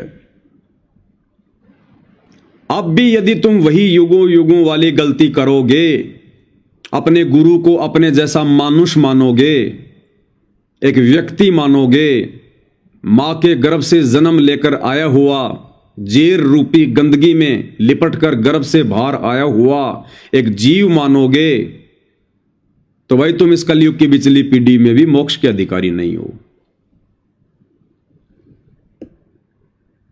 और भाई और बहनों, 90% संगत, बाकी दुनिया तो क्या जाने इस परमेश्वर के विषय में, वो तो काल प्रेरित है, काल का भोजन है। लेकिन जिन जिन आत्माओं को सन 1994 से वर्तमान समय तक पूज्य परमेश्वर रामपाल जी ने अपनी शरण में लिया है, उनमें से 90% आत्माएं आज भी वही युगों युगों वाली गलती दोहरा रही हैं, अपने गुरु को मानुष मान रही हैं। और परमात्मा किसे मानती हैं? उसी दाढ़ी मूछ वाली बनावटी नकली कबीर जी की समझे जाने वाली काल्पनिक फोटो को।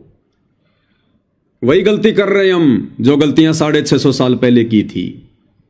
650 साल पहले हमने उनको अपना गुरु माना, और भगवान किसको मानते रहे? ब्रह्मा विष्णु महेश को, कि गोविंद तो यही हैं, भगवान तो यही हैं, कबीर जी तो केवल हमारे गुरु जी हैं, इनके पास में कोई सिद्धि शक्ति है जिस कारण से हमें लाभ हो रहे हैं। हम उन्हें एक मानुष मानकर छोड़ दिए। नीरू का बेटा मानकर छोड़ दिए, मां के गर्भ से जन्म लिया हुआ एक मनुष्य मानकर छोड़ दिए, और उसकी सजा हमने भोगी। बारंबार मां के गर्भ से जन्म, भले हमारे को मनुष्य जन्म मिलते आ रहे हैं, लेकिन हम नरक भोगते हुए आ रहे हैं, क्योंकि गुरुदेव ने बताया कि मां के गर्भ में 9 महीने ये जीव, ऊपर को पैर नीचे को सिर, ये सबसे बड़ा नरक कुंड है, सबसे बड़ा नरक कुंड। तो हर बार उस गलती की सजा परमेश्वर हमें दे रहा है। नरक भोग के आते हैं हम, नरक भोग के। और वही गलती 90% संगत वर्तमान में कर रही है। उस समय की आत्माओं ने, 650 साल पहले वाली आत्माओं ने, जिस समय कबीर जी आए थे, उनको परमात्मा नहीं माना, अपना गुरु मान के छोड़ दिया। और आज वर्तमान की आत्माओं ने उस 650 साल पहले आए हुए कबीर जी को परमात्मा मान लिया कि हां, वो दाढ़ी मूंछ वाला परमात्मा, वो कबीर जी परमात्मा जो 650 साल पहले आए थे। लेकिन वर्तमान में जो कबीर परमेश्वर रामपाल जी के रूप में आ चुके हैं, उनको हम फिर भी कबीर नहीं मान रहे। तो गलती हम वही कर रहे हैं जो गलतियां हमने युगों युगों से की है, जो गलती 650 साल पहले की थी। आज भी हम वक्त गुरु को परमात्मा नहीं मान रहे, इस प्रेजेंट गुरु को, सतगुरु को हम कबीर नहीं मान रहे, और एक दाढ़ी मूंछ वाली नकली बेजुबान काल्पनिक मुर्दा फोटो को, जो ना चल सकती, ना बोल सकती, ना हमें नाम दे सकती, ना आशीर्वाद दे सकती, ना हमें मोक्ष दे सकती, उस निर्जीव फोटो को, कागज के टुकड़े को आज हमने भगवान मान लिया, और वक्त गुरु को हमने एक मानुष मान लिया कि ये तो हमारे गुरु जी हैं, इंद्रोमाई की कोख से जन्म लेकर पैदा हुए हैं, ये तो गांव धनाने के रामपाल जाट हैं।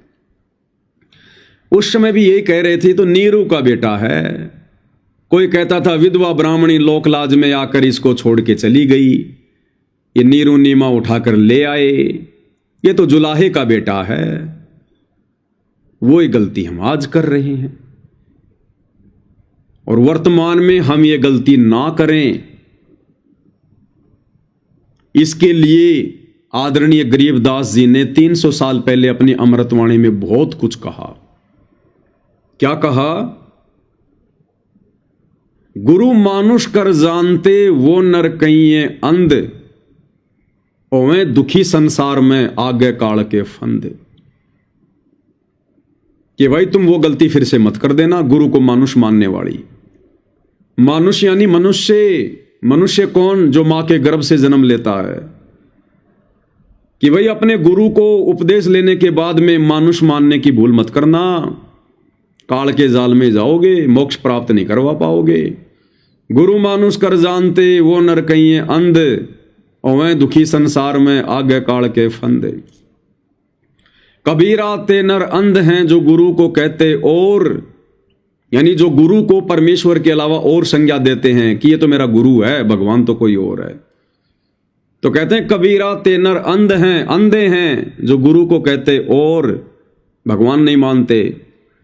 और हरि के रूठे ठोर हैं, गुरु रूठे नहीं ठोर। लेकिन आज 90% संगत वही महागलती कर रही है और सजा भी भोग रही है। आए दिन अकाल मृत्यु भी हो रही है, सबके घर में कहर टूट रहे हैं। गुरु को परमात्मा मानना तो बहुत दूर की बात है, ऊपर से काल ने सतलोक आश्रम मैनेजमेंट हरियाणा को संगत के सिर पर बैठा रखा है और स्वयं काल उन लोगों में घुसा हुआ है।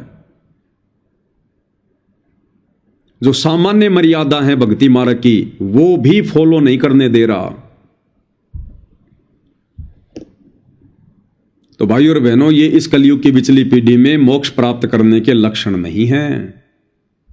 सर्वप्रथम तो हमने सत्सेवक भाई बहनों की तरह, साध संगति से जुड़ी हुई परमेश्वर की विशेष प्यारी आत्माओं की तरह तन मन से, दिलो जान से, आत्मा से, हृदय से ज्ञान को आधार बनाकर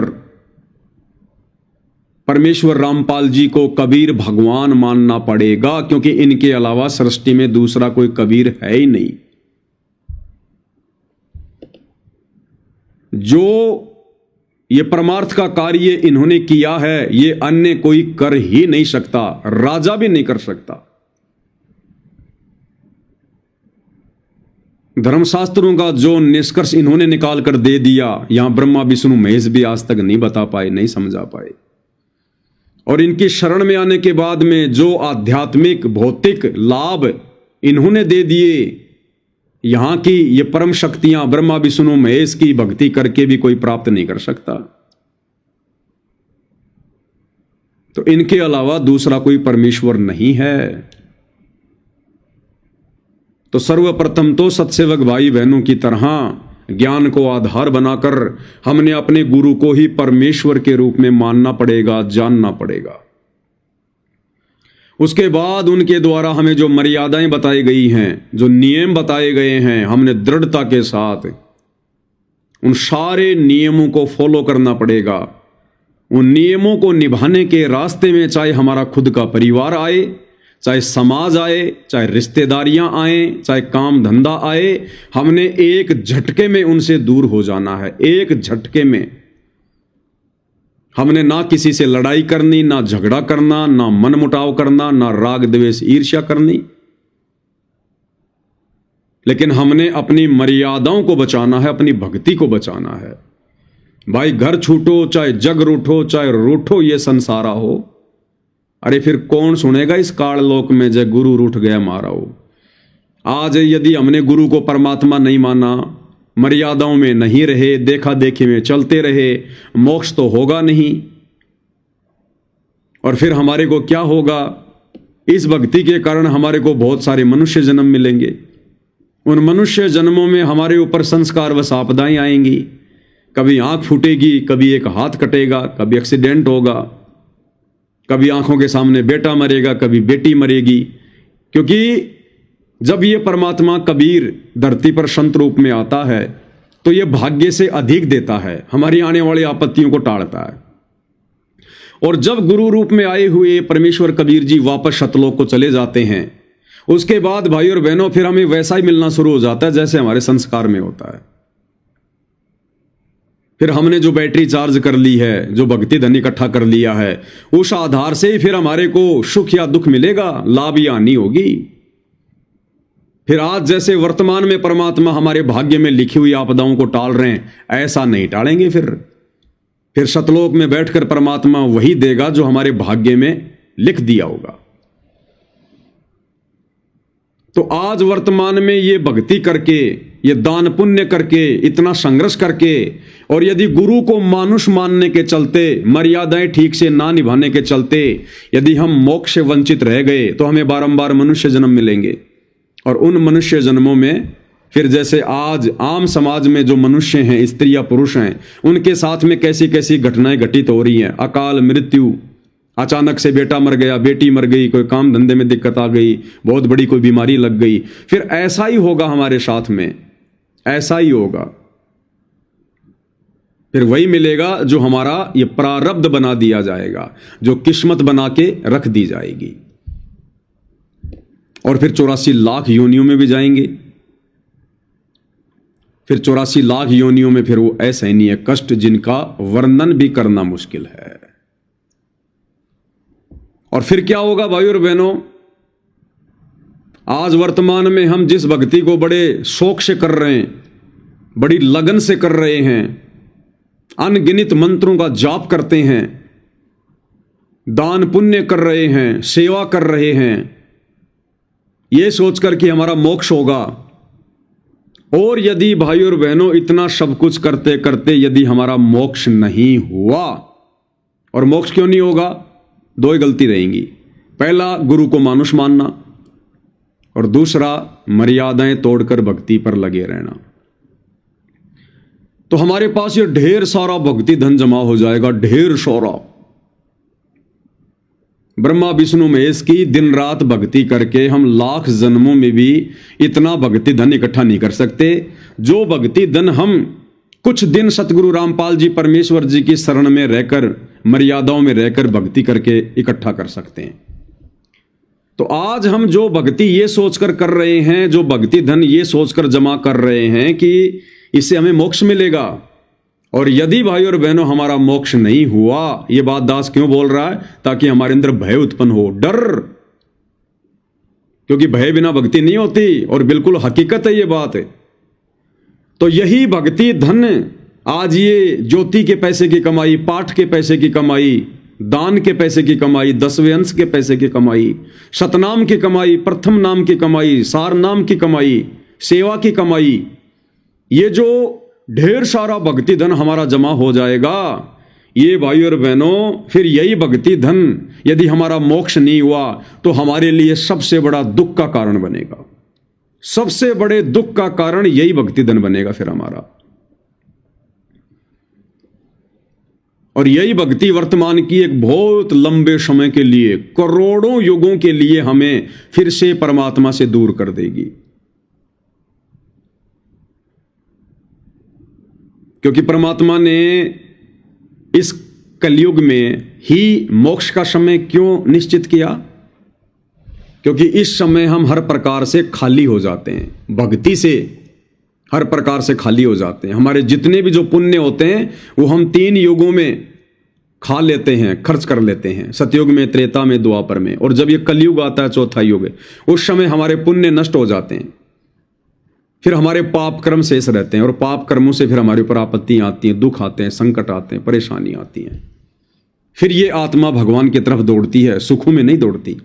इसलिए परमात्मा इस चौथे युग को सिलेक्ट करते हैं कि इस समय फिर इनकी मजबूरी बन जाएगी भक्ति करना। इनके सामने और कोई ऑप्शन नहीं बचेगा फिर, क्योंकि नकली साधना से लाभ मिलेगा नहीं। इनके पाप कर्म होंगे, पाप कर्मों से शरीर में आपत्ति आएगी, हॉस्पिटलों में जाएंगे, वहां भी डॉक्टर हाथ खड़ा कर लेंगे। क्योंकि डॉक्टर के इलाज से भी अगर किसी को राहत मिलती है तो उस जीव के भक्ति संस्कारों से मिलती है, उसके पुण्यों से मिलती है। अन्यथा एक ही रोग 2 आदमी स्वस्थ हो रहे हैं, 4 आदमी मृत्यु प्राप्त कर रहे हैं। क्यों भाई? डॉक्टर ने तो चारों को ठीक करना था, वो तो चारों को समान रूप से दवा दे रहा था, इलाज कर रहा था। फिर 4 क्यों मर गए, 2 क्यों बच गए?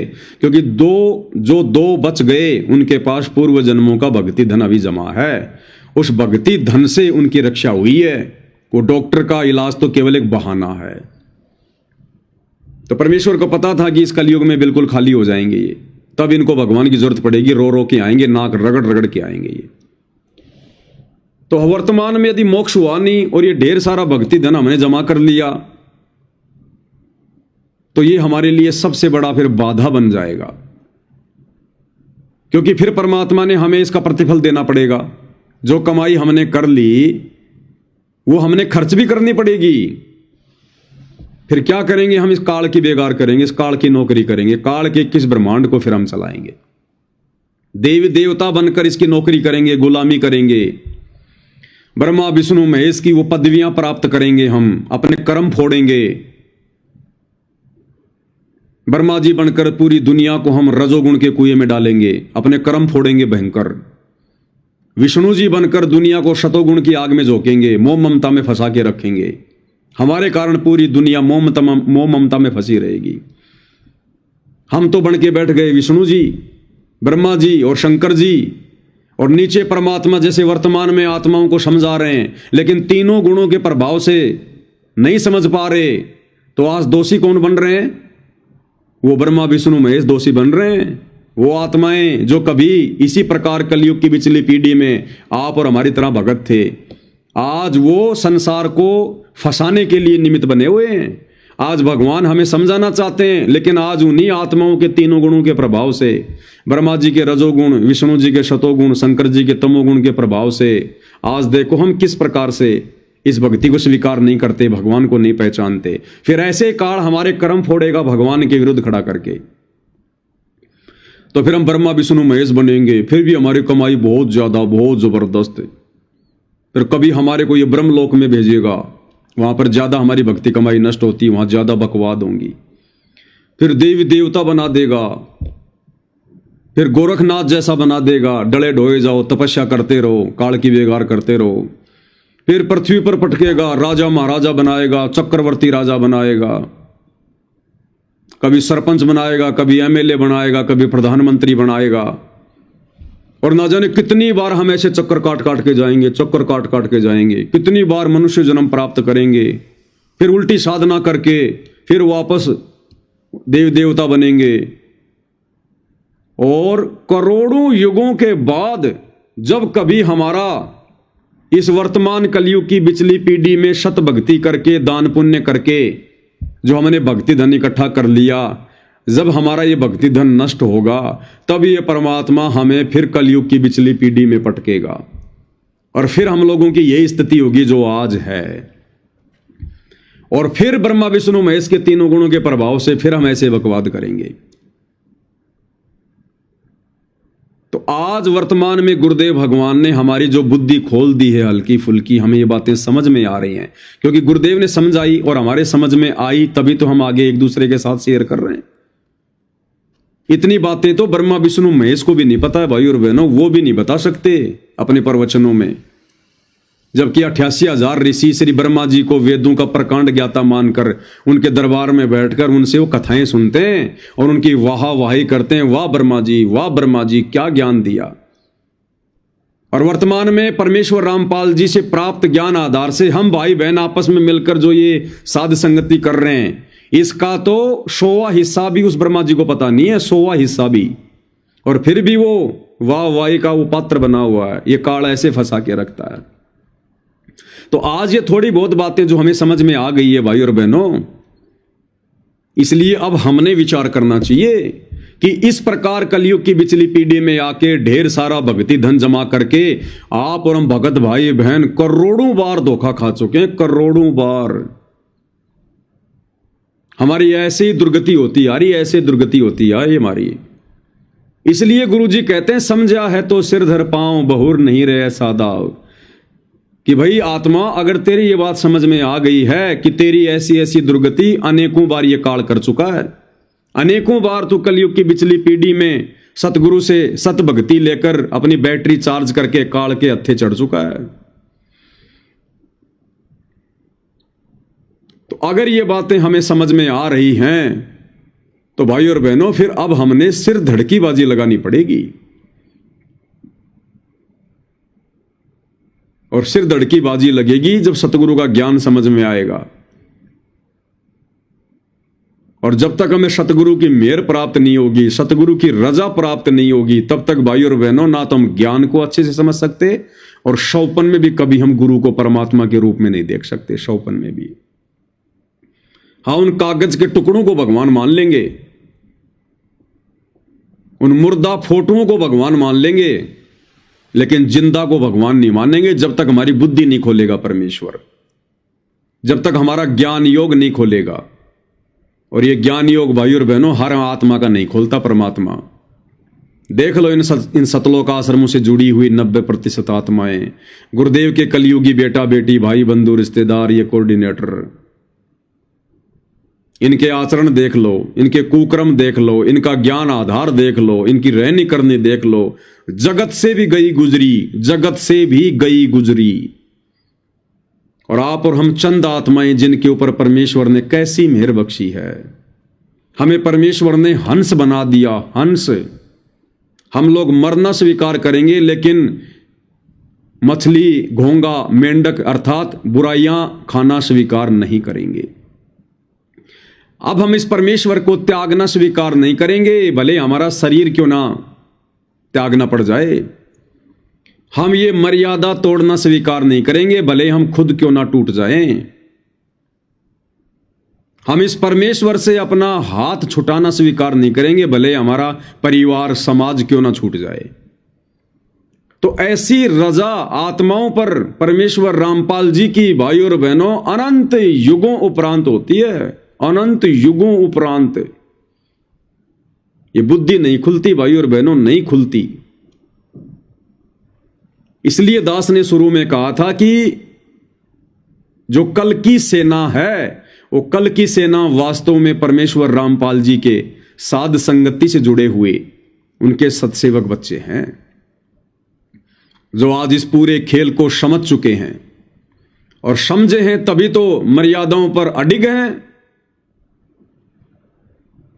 आत्म कल्याण के मामले में ना हम अपने पति की सुनते, ना अपनी पत्नी की सुनते, ना माँ बाप की, ना सास ससुर की, ना समाज की, ना रिश्तेदारों की। कि सबसे पहले हमारा आत्म कल्याण है, उसके बाद में संसार है। और संसार में हम केवल उतना ही व्यवहार रखेंगे जितना व्यवहार रखने से हमारी भक्ति पर, हमारी मर्यादाओं पर कोई आंच ना आ जाए। इसलिए भाई और बहनों, पूज्य गुरुदेव भगवान ने जो विशेष बुद्धि आप और हमारी खोली है, उसके लिए हम सदा उनके ऋणी रहेंगे, सदा उनके ऋणी। गुरु को और परमात्मा मानना यह काल के लोक में नामुमकिन है, असंभव है। अपने जैसे इंसान को परमात्मा मानना, सारी सृष्टि का सर्जनहार मानना और हृदय से स्वीकार कर लेना, ये बच्चों के बस की बात नहीं है। ये हमारे युगों युगों के संस्कार आज उस परमेश्वर ने हमारे सामने लाके रख दिए। 1, 2, 10, 15, 20 जन्मों की भक्ति के कमाई के प्रतिफल में ऐसा नहीं हो सकता। परमात्मा कहते हैं, साधु सेती मस्करी चोरा नाल खुशाल, मल अखाड़ा जीतेंगे युगन युगन के माल। आप और हम इस कबीर परमेश्वर रामपाल जी भगवान की युगों युगों से शरण में आकर भक्ति करते आ रहे हैं, भक्ति धन जमा कर रहे हैं, हमारे संस्कार बनते आ रहे हैं। तब जाकर परमेश्वर ने आज हमें वो मौका बख्शा है जो आज से पहले हम इतनी हिम्मत नहीं कर पाए गुरु को परमात्मा मानने की। देखा देखे में भले मान लिया, लेकिन हृदय से नहीं मान पाए। और इस भक्ति मार्ग में फॉर्मेलिटी नहीं चलती।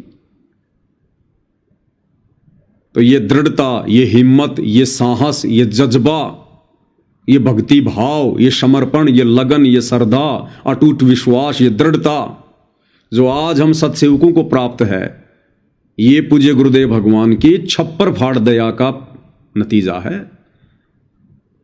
और भाई और बहनों, इतनी सब कुछ रजा होने के बाद यदि हम नीच किसी भी कारण से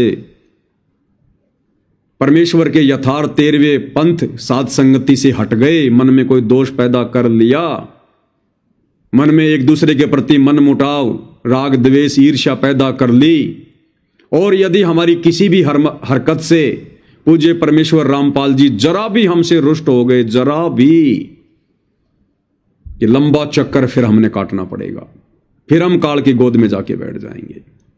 इसलिए भाई और बहनों, कोई भक्ति करे या ना करे, कोई मर्यादा में रहकर चले या ना चले, कोई हमसे अच्छा व्यवहार करे या ना करे, कोई बकवाद करे या ना करे, अब हमने सत्सेवकों को देखकर भी नहीं चलना है। अब हमने सत्सेवकों पर भी अंधविश्वास करके भक्ति मार्ग पर नहीं चलना है, क्योंकि अब यह काल हमें सत्सेवकों के माध्यम से तोड़ने का प्रयास करेगा। इसलिए अब हमने अंधा विश्वास, ब्लाइंड फेथ अपने पूज्य परमेश्वर रामपाल जी के ऊपर कर लेना चाहिए। मैं पवन दास चाहे कुछ भी बोलूं, कुछ भी वीडियो बनाऊं, कुछ भी बातें कहूं, या अन्य भगत भाई बहन आपको कुछ भी कहें, कुछ भी बातें बोलें, आपने आंख बंद करके स्वीकार नहीं करनी चाहिए। सुनो सबकी और करो अपनी आत्मा की। अगर वो बातें, वो संदेशे अगर आपको गुरुदेव के तत्व ज्ञान के अनुसार सही लगते हैं और आपको लगता है कि ये बातें मैंने मेरे आध्यात्मिक जीवन में लागू करनी चाहिए और इनके लागू करने से मुझे कोई नुकसान नहीं है बल्कि फायदा ही है, तो ही लागू करें। आंख बंद करके विश्वास ना करें कि पवनदास भगत जी ने बोल दिया तो फाइनल है। पवनदास भगत जी तो परमात्मा के आशीर्वाद से 10-12 साल से सेवा कर रहे हैं, परमात्मा ने इनको निमित्त बना रखा है। भाई और बहनों, इन सब बातों का कोई लेना देना नहीं है। भक्ति मार्ग में कोई लेना देना नहीं है। भगवान ने यहां हर किसी को निमित्त बना रखा है।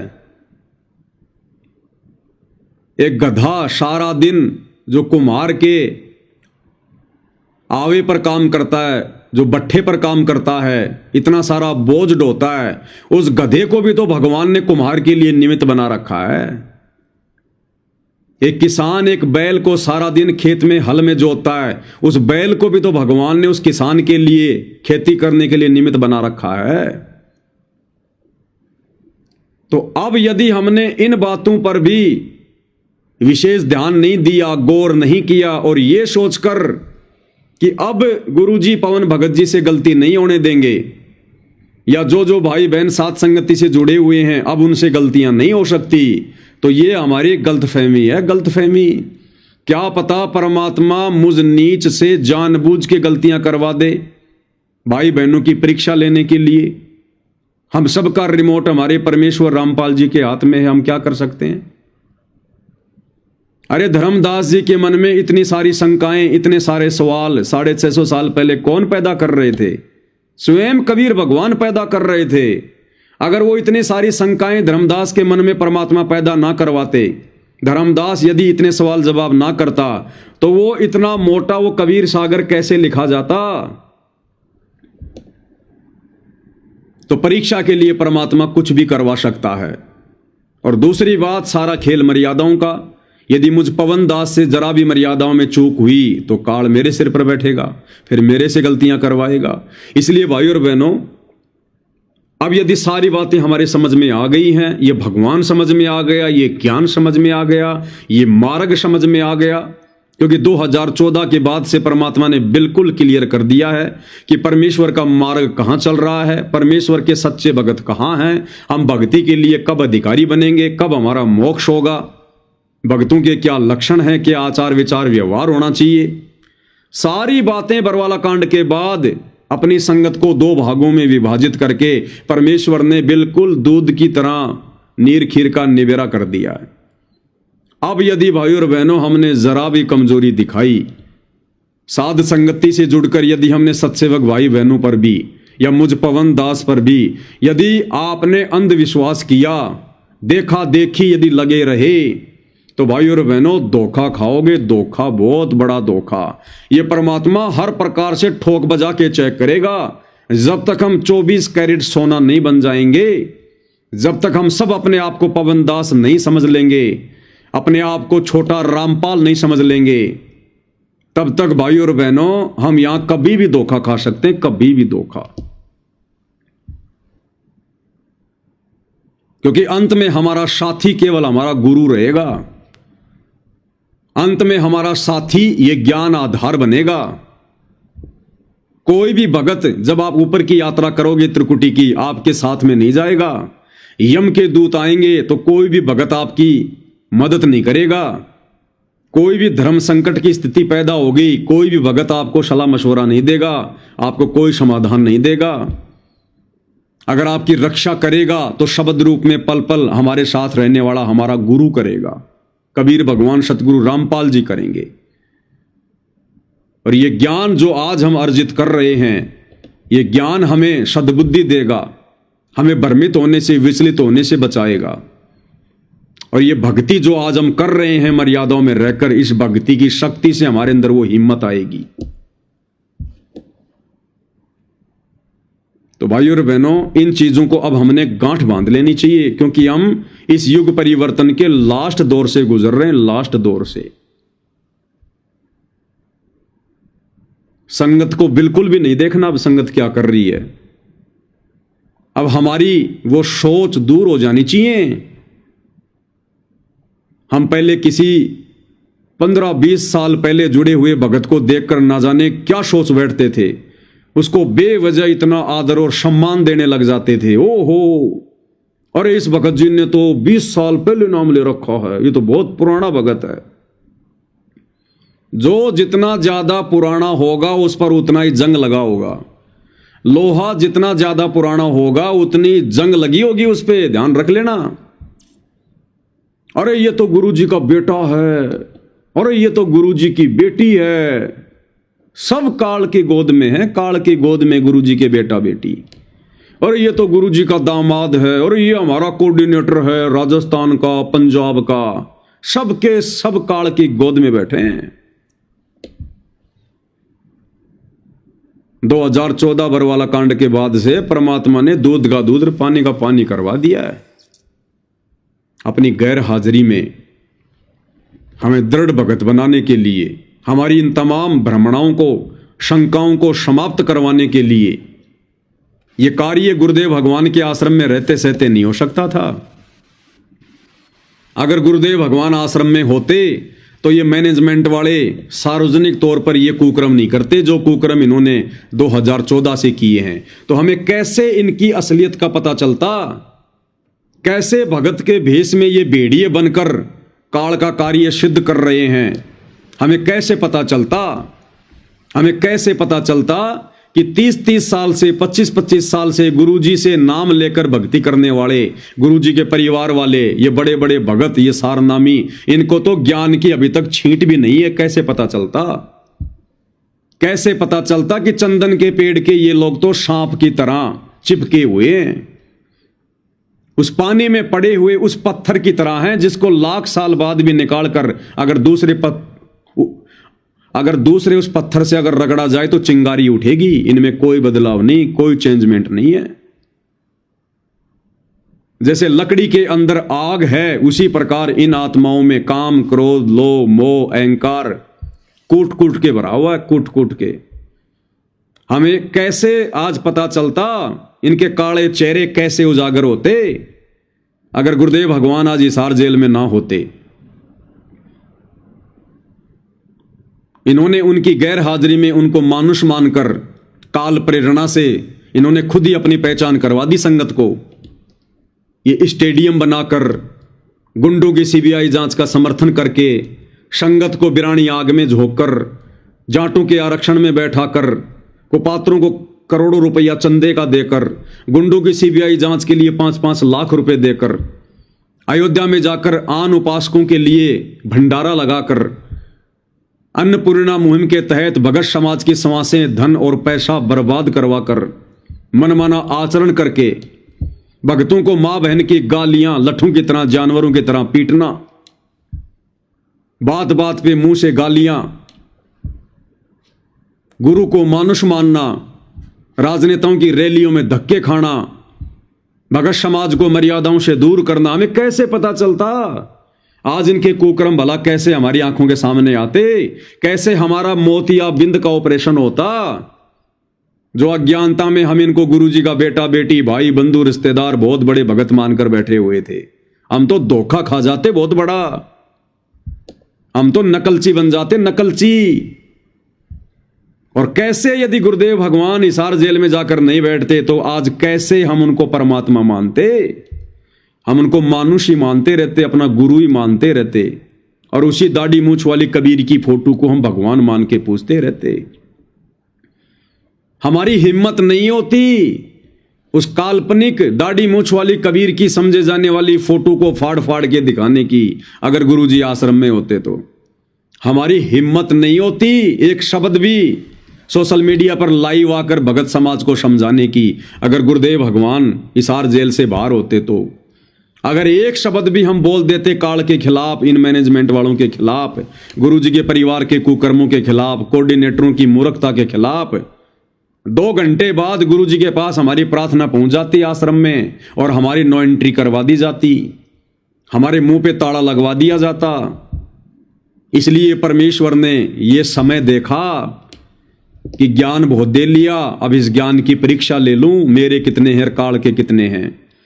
जो मेरे होंगे वो तो मेरे से ज्ञान आधार से ऐसे चिपके रहेंगे जैसे चुंबक से लोहा चिपक जाता है, और जो काल के होंगे वो अपनी बकवाद कर करके और अपना चेहरा बेनकाब कर देंगे संगत के सामने, उदाहरण बन जाएंगे। वर्तमान की आत्माएं भी समझेंगी और आने वाला भक्ति जो समय है, उस समय की जो आत्माएं वो भी सावधान रहेंगी। तो भाइयों और बहनों, ये खेल सारा परमेश्वर रामपाल जी का चल रहा है। वो सारी सृष्टि का मालिक, सबका सर्जनहार, जिनके आधे बाल के बराबर ये पूरी सृष्टि नहीं है। उनको किसी जज ने सजा सुनाकर बाई फोर्स जेल में नहीं बैठा रखा। जिस दिन ये परमात्मा सबके सामने प्रकट होगा, वो तुम्हारे जज भी जाकर उनके चरणों में नाक रगड़ेंगे, अपनी गलतियों के लिए बारंबार क्षमा याचना करेंगे। इस परमेश्वर को जेल की दीवारों ने नहीं रोक रखा। जिस परमेश्वर ने श्री कृष्ण जी को बाहर निकालने के लिए सातों ताले तोड़ दिए, वो परमात्मा खुद एक ताले के भीतर बंदी बन के रह सकता है क्या? जो दुनिया को कर्म के बंधनों से छुड़वाने आया है, जो बंदी छोड़ है। तो जिस दिन वो ठीक का समय आएगा जो परमात्मा सतगुरु रामपाल जी ने निर्धारित कर रखा है, जब उनका कार्य सिद्ध हो जाएगा, उस दिन देखना भाइयों और बहनों, यही मीडिया जिन्होंने उनको बदनाम करने में कोई कसर नहीं छोड़ी, अब उनको दुनिया का बाप बनाने में भी कोई कसर नहीं छोड़ेगी।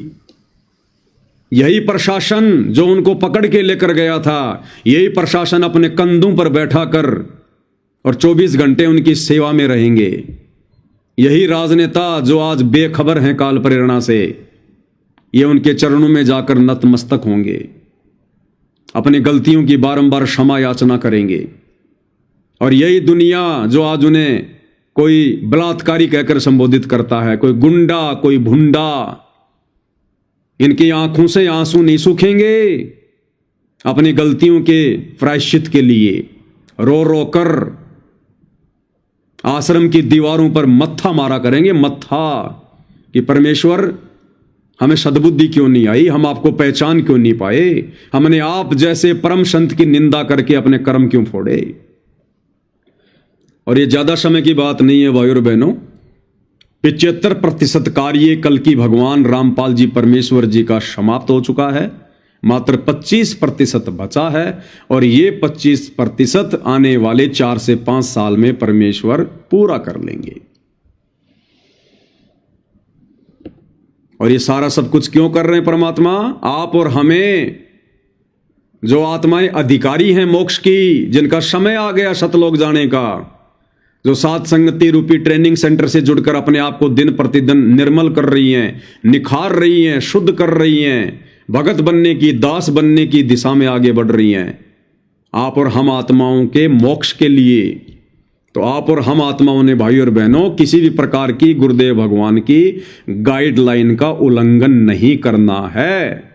चाहे अब कुछ भी हो जाए, चाहे किसी का पति रूठे, चाहे किसी की पत्नी रूठे, चाहे किसी को घर छोड़ना पड़े, चाहे किसी को नौकरी छोड़नी पड़े।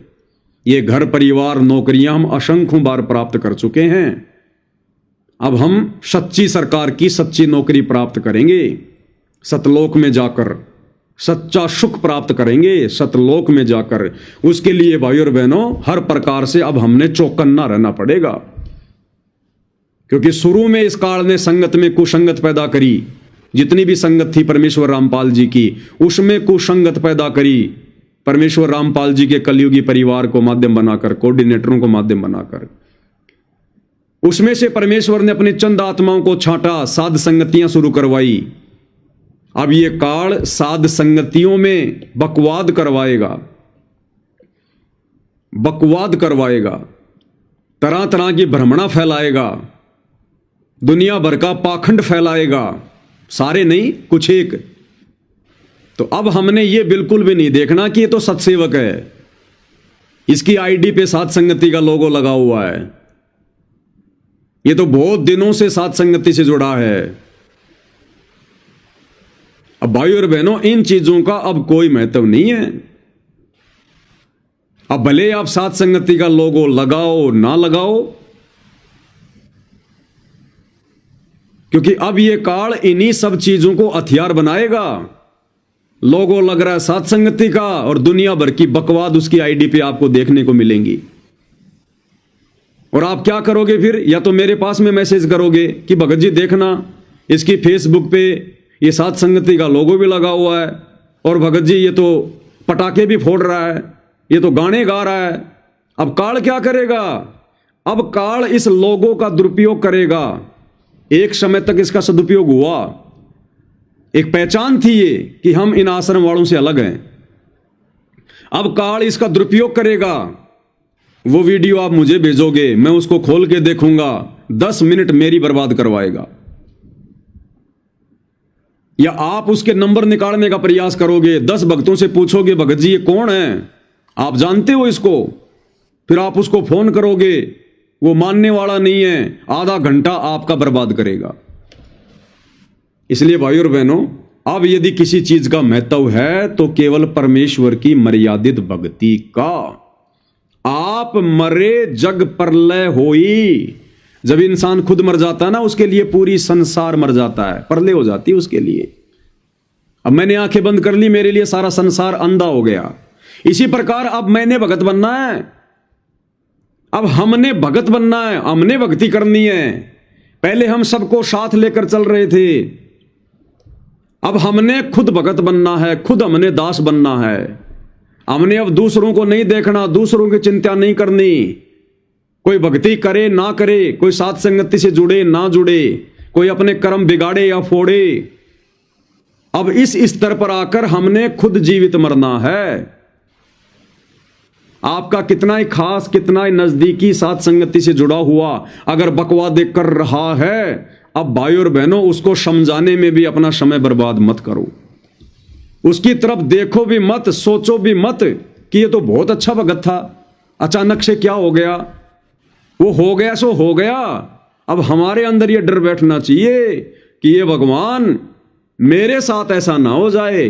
इस निकम्मे ने क्या मर्यादा तोड़ दी होगी, क्या इसके मन में दोष आ गया होगा जो ये काल के जाल में चला गया इतनी अच्छी भक्ति करते करते भी। ये परमात्मा मेरे से ऐसी गलती ना हो जाए। 10 कदम की दूरी बना लो उससे, अपना समय बर्बाद ना करना फिर उसको ज्ञान देके, क्योंकि अब उसको तुम्हारे ज्ञान की जरूरत नहीं है। उसको तो खुद ही ज्ञान की उल्टियां हो रही हैं, वो ज्ञान को पचा नहीं पाया। तो अब भाई और बहनों हमने अपने आत्म कल्याण को देखना है, सिर्फ अपने आत्म कल्याण को। और बाकी जब तक परमपिता परमेश्वर रामपाल जी भगवान ने इस 2 कोड़ी के तुच्छ प्राणी पवन दास को निमित्त बना रखा है, खड़ा कर रखा है, और जब तक परमात्मा संदेश से दिलवाएंगे भगत भाई बहनों को जागरूक रखने के लिए, तब तक ये दास अपनी सेवा परमेश्वर के चरणों में देता रहेगा। लेकिन एक समय भाई और बहनों ऐसा भी आएगा, क्योंकि जब आपत्ति पूरे संसार पे आएगी, युग परिवर्तन का वो समय जब नजदीक आएगा, तो आप और हम भी एक दूसरे से डिस्कनेक्ट हो जाएंगे। जब सोशल मीडिया ही बंद हो जाएगी तो आप और हम कैसे एक दूसरे से जुड़ पाएंगे। आने जाने के साधन ही समाप्त हो जाएंगे। जैसे लॉकडाउन लगा, किसी को घर से बाहर नहीं निकलने दिया, तो लोगों का मिलना जुलना बंद हो गया। इतना भय हो गया, पड़ोसी भी पड़ोसी के घर नहीं जा रहा था। तो ऐसे में जब ये इंटरनेट बंद हो जाएगा, सोशल मीडिया पे कोई दिक्कत आ जाएगी, लॉकडाउन जैसी स्थितियां हो जाएंगी, महामारियां आएंगी, आपदाएं आएंगी, प्राकृतिक आपदाएं, तो आप और हमारा मिलना जुलना कैसे होगा। इसलिए भाई और बहनों, जो आज गुरुदेव भगवान के आशीर्वाद से हमें साथ संगतियों के माध्यम से सीखने और समझने को मिल रहा है, उसे हम साथ साथ अपने जीवन पर लागू करते चलें। तुम सोचो हम एक साथ लागू कर लेंगे, कभी नहीं कर पाओगे, वो फिर मौका हाथ से निकल जाएगा। हमने धीरे धीरे धीरे धीरे इन तमाम चीजों को अपने ऊपर धारण करके हमने खुद अपने आप को गुरुदेव भगवान के नजदीक समझना पड़ेगा। और अंत में हमने ये मानना पड़ेगा कि सतलोक से चलकर सतलोक का राजा परमेश्वर रामपाल जी केवल इस मर्त मंडल में मेरे लिए आया है। प्रत्येक भगत ने यह सोचना पड़ेगा कि मेरा बाप सतलोक से चलकर मेरे लिए आया है और मैंने सतलोक जाना है, और किसी का ठेका नहीं है, चाहे कोई जाए या ना जाए। हमने ये सोचकर इस भक्ति मार्ग पर अब आगे कदम बढ़ाने होंगे। तब भाई और बहनों, हमारा यहां से ये मोह ममता वगैरह, ये झूठी यारी दोस्ती रिश्तेदारी, तब जाकर हमारा इनसे मोह भंग होगा ही। क्योंकि इस भक्ति मार्ग पर मित्रता भी नहीं चलती है, और भक्ति मार्ग में तो मित्रता वैसे भी जहर के समान है। बाकी अपनी तरफ से हमने किसी से कोई मनमुटाव नहीं रखना, कोई राग द्वेष ईर्ष्या नहीं करनी। जब तक परमात्मा मौका दे रहे हैं, आपस में हम भगत भाई बहन एक दूसरे से मिलें। कहीं कोई साथ संगति है तो आए जाएं, लेकिन अपनी मर्यादाओं को आगे रखें। अगर लगता है कि यहां मर्यादा नहीं है, यहां बिल्कुल परमात्मा के नियमों के विरुद्ध हो रहा है, तुरंत अपना बैग उठा के चल दें। किसी से पूछने की जरूरत नहीं है, ना किसी से शर्मा शर्मी करने की जरूरत है, ना लोक लाज में आने की जरूरत है कि ये क्या सोचेगा, वो क्या सोचेगा। अन्यथा अपना घर बैठ के भक्ति करो। भगवान ने ज्ञान पूरा दे दिया, सोशल मीडिया सबके पास में है। रोजाना परमात्मा ने दास की ड्यूटी लगाई रखी है। छोटी मोटी बातें दास आप जियों की सेवा में हाजिर करता ही रहता है। फिर हमने भला किसी की जरूरत क्या है। सबको भक्ति विधि परमेश्वर ने सब प्रकार से समझा दी है, कैसे भगवान को प्रसन्न करना है। गुरु को हमने परमात्मा मान ही लिया है, आरती उनकी उतारनी शुरू करी दी है, भोग लगाना शुरू करी दिया है। फिर हमने कहां धक्के खाने की जरूरत है, कहां भटकने की जरूरत है। महीना 2 महीना 3 महीने में छोटी मोटी कोई साथ संगति करो तो अपने आसपास के भक्तों की कर लो, ज्यादा दूर जाने की हमने जरूरत नहीं है। और अब आदत डालो घर बैठ के भक्ति करने की, क्योंकि आने वाले समय में लंबे समय के लिए घर में ही बैठना पड़ेगा जब परिस्थितियां बिगड़ेंगी। तो अब वो समय नहीं रहा भाई और बहनों। अब ये परमात्मा रामपाल जी ही अपना गला नहीं फाड़ेंगे सारी जिंदगी। सन 1994 से परमात्मा ने जो मेहनत की है, जो संघर्ष किया है, आदमी का कालजा फट जाए, कालजा कर नहीं सकता कोई। अरबों खरबों रुपया एडवांस में बैंक में डालकर कोई कहे कि ले भाई तेरे को पैसे की कोई दिक्कत नहीं है, ये गाड़ी घोड़े ले और तू ये काम कर। तो जो काम परमेश्वर रामपाल जी ने किया है 30 वर्षों से, उसका 1% भी नहीं कर सकता कोई आदमी, 1% भी। परमार्थ के लिए निस्वार्थ भाव से सेवा। तो सारी जिंदगी हम अपने परमात्मा को यूं ही दुखी करते रहेंगे क्या? यूं ही हम उनसे उनका वो गला फड़वाते रहेंगे क्या? उनको दुखी करते रहेंगे क्या? कलयुग की बिचली पीढ़ी है, अब तो कम से कम उनको सुख की सांस लेने दो। इस काललोक के अनुसार परमेश्वर की क्या उम्र हो रही है? 74-75 वर्ष हो रही है। 74-75 वर्ष में आदमी खाट पकड़ लेता है, चला नहीं जाता ढंग से, बोला नहीं जाता, 20 बीमारियां घेर लेती हैं। ऐसे में उनकी सेवा की जाती है। तो अब भाई और बहनों, अब समय आ गया है पूज्य गुरुदेव भगवान की सेवा करने का, उनको सुख प्रदान करने का। कौन सा सुख? वैसे तो सबको सुख देने वाले वो ही हैं, लेकिन उनके ज्ञान आधार पर चलकर, उनके मिशन को सफल बनाकर उनको यह प्रसन्नता देने का कि हां अब मेरे बच्चे मेरे मिशन को समझ चुके हैं, मैं क्यों आता हूं यहां पर, क्यों अपने आप को छुपाता हूं, ये मुझे पहचान चुके हैं और जैसा मैं चाहता हूं ये वैसी भक्ति कर रहे हैं। तब परमेश्वर प्रसन्न होते हैं, भक्ति से, भाव से, मर्यादाओं से। सारी जिंदगी परमेश्वर रामपाल जी आप और हमारी सेवा में लगे रहे, आप और हमारी सेवा में। ये ज्ञान समझाना, हमें भक्ति का पाठ पढ़ाना, हमारे लिए संघर्ष करना, ये सेवा है। लेकिन अब आप और हमने उनकी सेवा में लगना है। आप और हमने अब उनको अपनी पलकों पे बैठाना है, परमेश्वर मानकर। और ये मौका ना जाने आने वाले समय में किन किन सौभाग्यशाली आत्माओं को मिलेगा। ये तो परमेश्वर ही दया बख्शेंगे भाई, ना मैं कुछ कह सकता, ना आप कुछ कह सकते। परमेश्वर अपने अंतिम दिनों में किन किन आत्माओं को अपने पास में रखेंगे, ये तो परमेश्वर के ऊपर है। रखे ना रखे, लेकिन जो भक्ति विधि उन्होंने बता दी, मोक्ष तो उसी से होना है, मोक्ष तो उसी से होना है।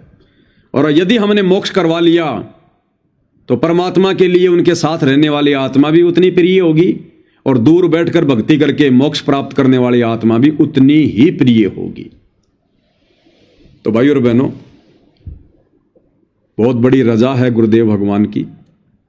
परमेश्वर ने सद्बुद्धि दे रखी है, हल्का फुल्का हम भाई बहनों का ज्ञान योग खोल रखा है, तभी ये दास इस गंदी जुबान से 2 शब्द उनकी महिमा में निकाल पाता है और आप भाई बहन समझ पाते हैं। नहीं तो हमारे खुद के भाई बहन जो सतलोक आश्रमों से जुड़े हैं, इन्हीं बातों को सुनकर, और उन्हें पता है कि यहां पर गुरु की महिमा हो रही है, उसके बावजूद भी वो ना जाने कैसे कैसे कमेंट्स करके निकल जाते हैं। और जगत वालों की तो हालत ही खराब है, वो तो सीधा गाड़ी से नीचे बात ही नहीं करते। तो अब हमने भाई और बहनों किसी को नहीं देखना है, अपने खुद के आत्म कल्याण को देखना है, क्योंकि अब आत्म कल्याण का समय आ गया है। तो भाई और बहनों, पूज्य गुरुदेव भगवान के आशीर्वाद से आज की साथ संगति में केवल इतना ही। आगे परमात्मा दया करेंगे, फिर से दास सेवा में हाजिर होगा। तब तक गुरुदेव भगवान हम सभी आत्माओं को आशीर्वाद दें, हमारा मार्गदर्शन करें बंदी छोड़ सतगुरु रामपाल जी परमेश्वर जी की जय हो।